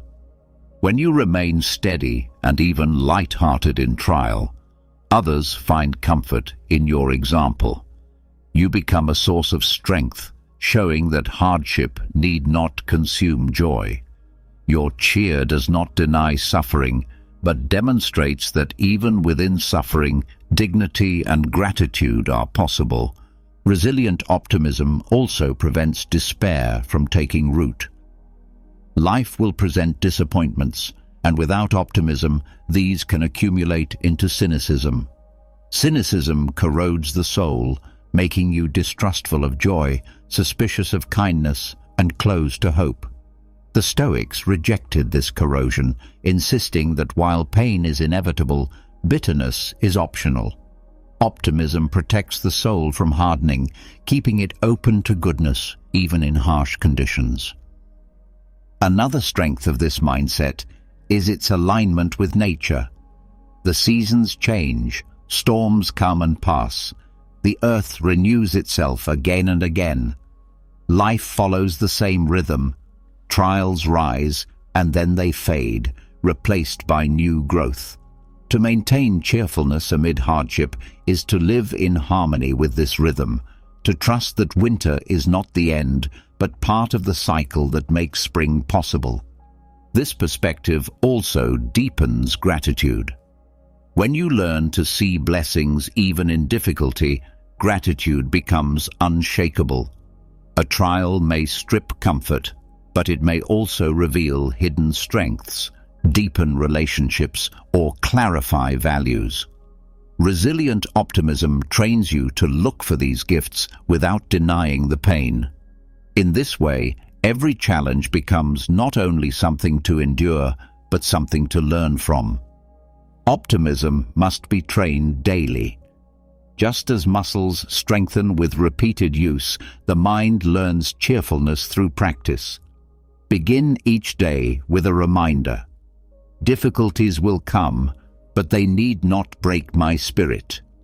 End each day by recalling what you faced and how you endured it, not with complaint, but with gratitude for your strength. Over time, this rhythm forms a habit of optimism so steady that it becomes your natural response to hardship. This discipline also clarifies the difference between what is yours and what is not. You cannot control whether fortune blesses or burdens, but you can always control your judgment of it.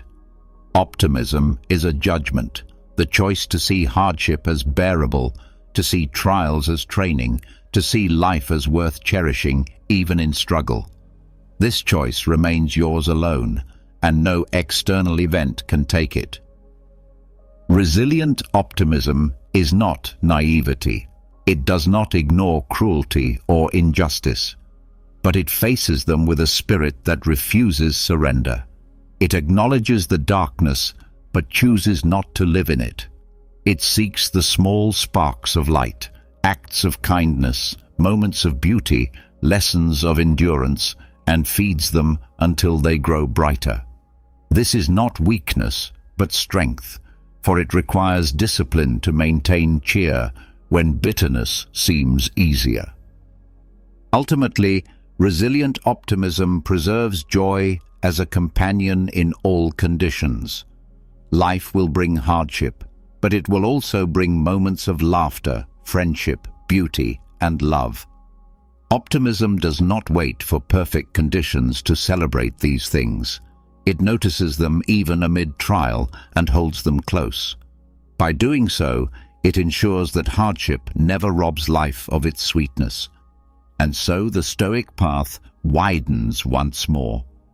From responding instead of reacting, where reason governs impulse, you move into cultivating resilient optimism, where the spirit learns to face hardship with cheer.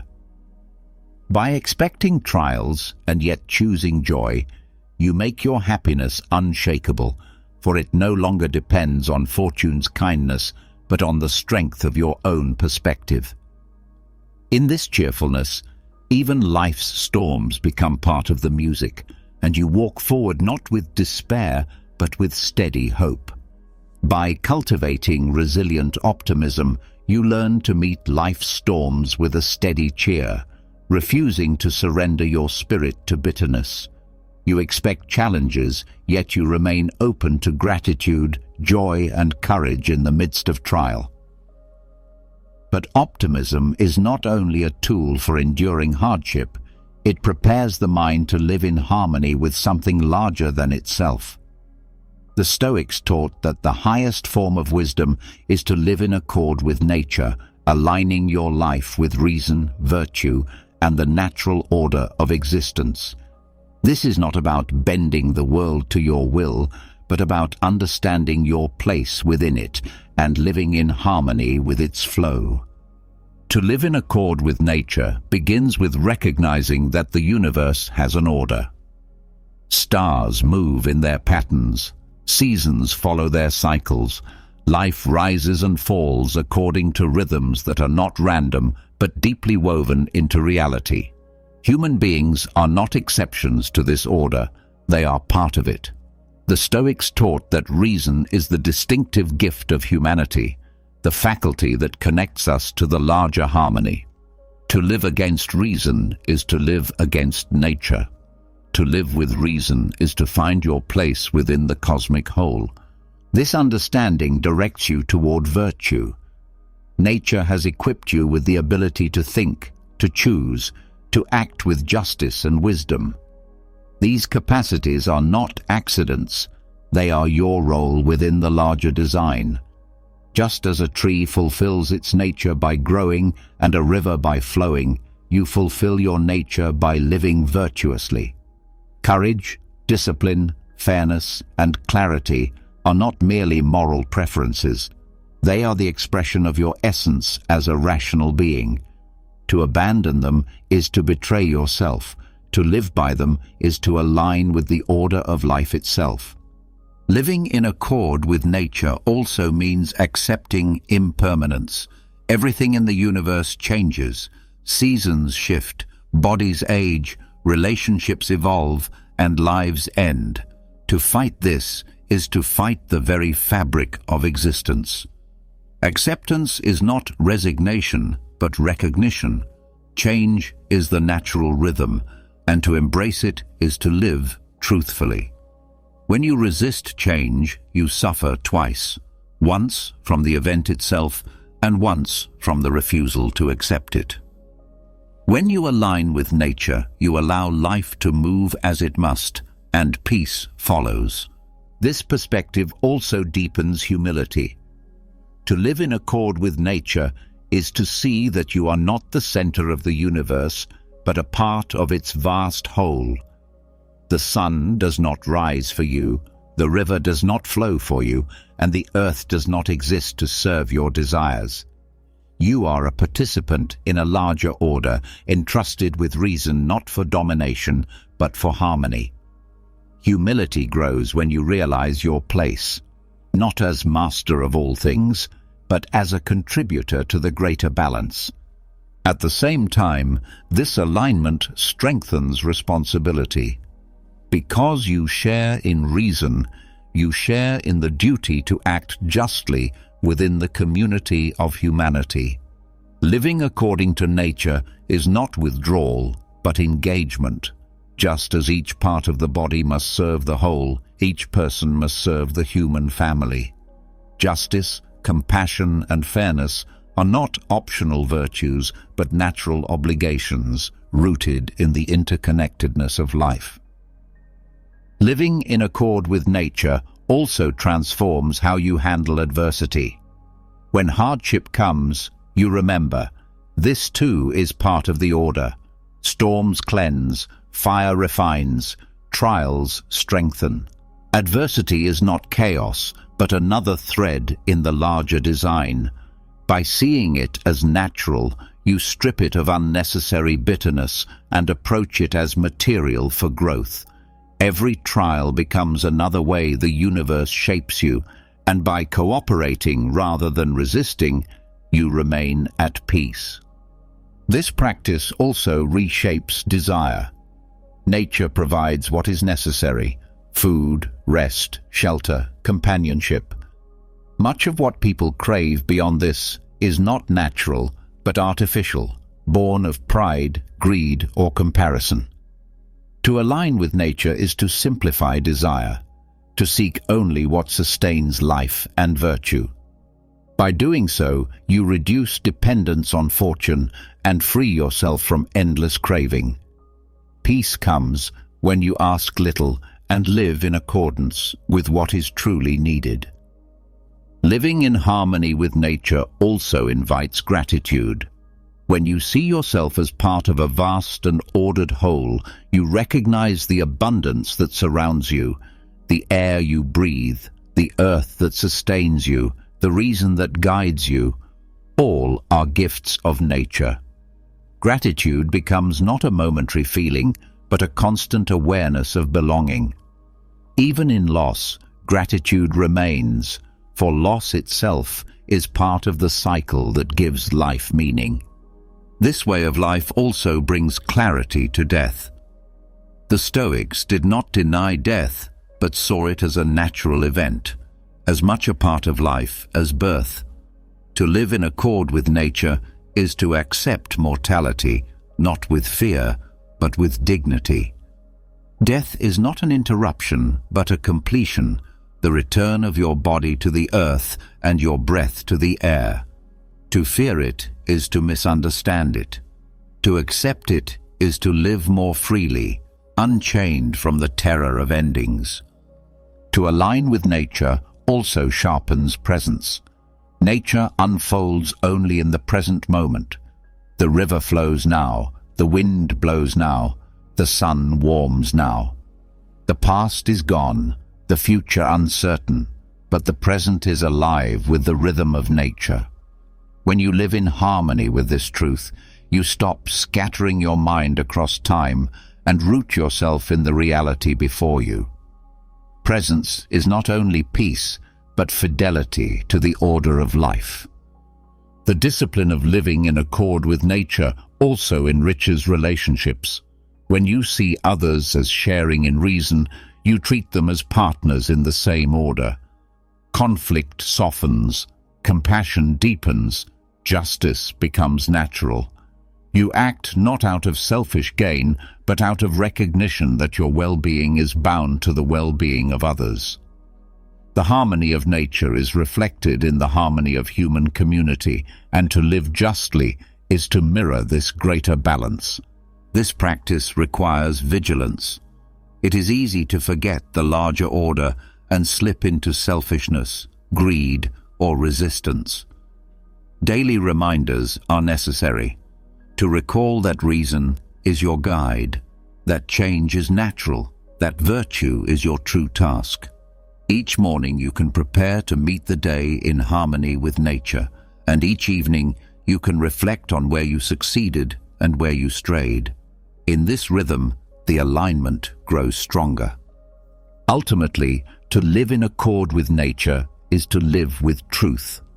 You stop demanding that the world conform to your will and instead conform your will to the world's order. You stop resisting change and instead cooperate with it. You stop seeking happiness in excess and instead find it in virtue. This truth does not promise ease, but it promises freedom. The freedom to live as you were meant to live, as part of a greater whole, guided by reason, sustained by nature, anchored in virtue. And so the Stoic journey reaches another height. From resilient optimism, where you learn to face challenges with cheer, you now rise to the discipline of living in accord with nature, where every breath, every choice, every acceptance aligns you with the deeper order of existence.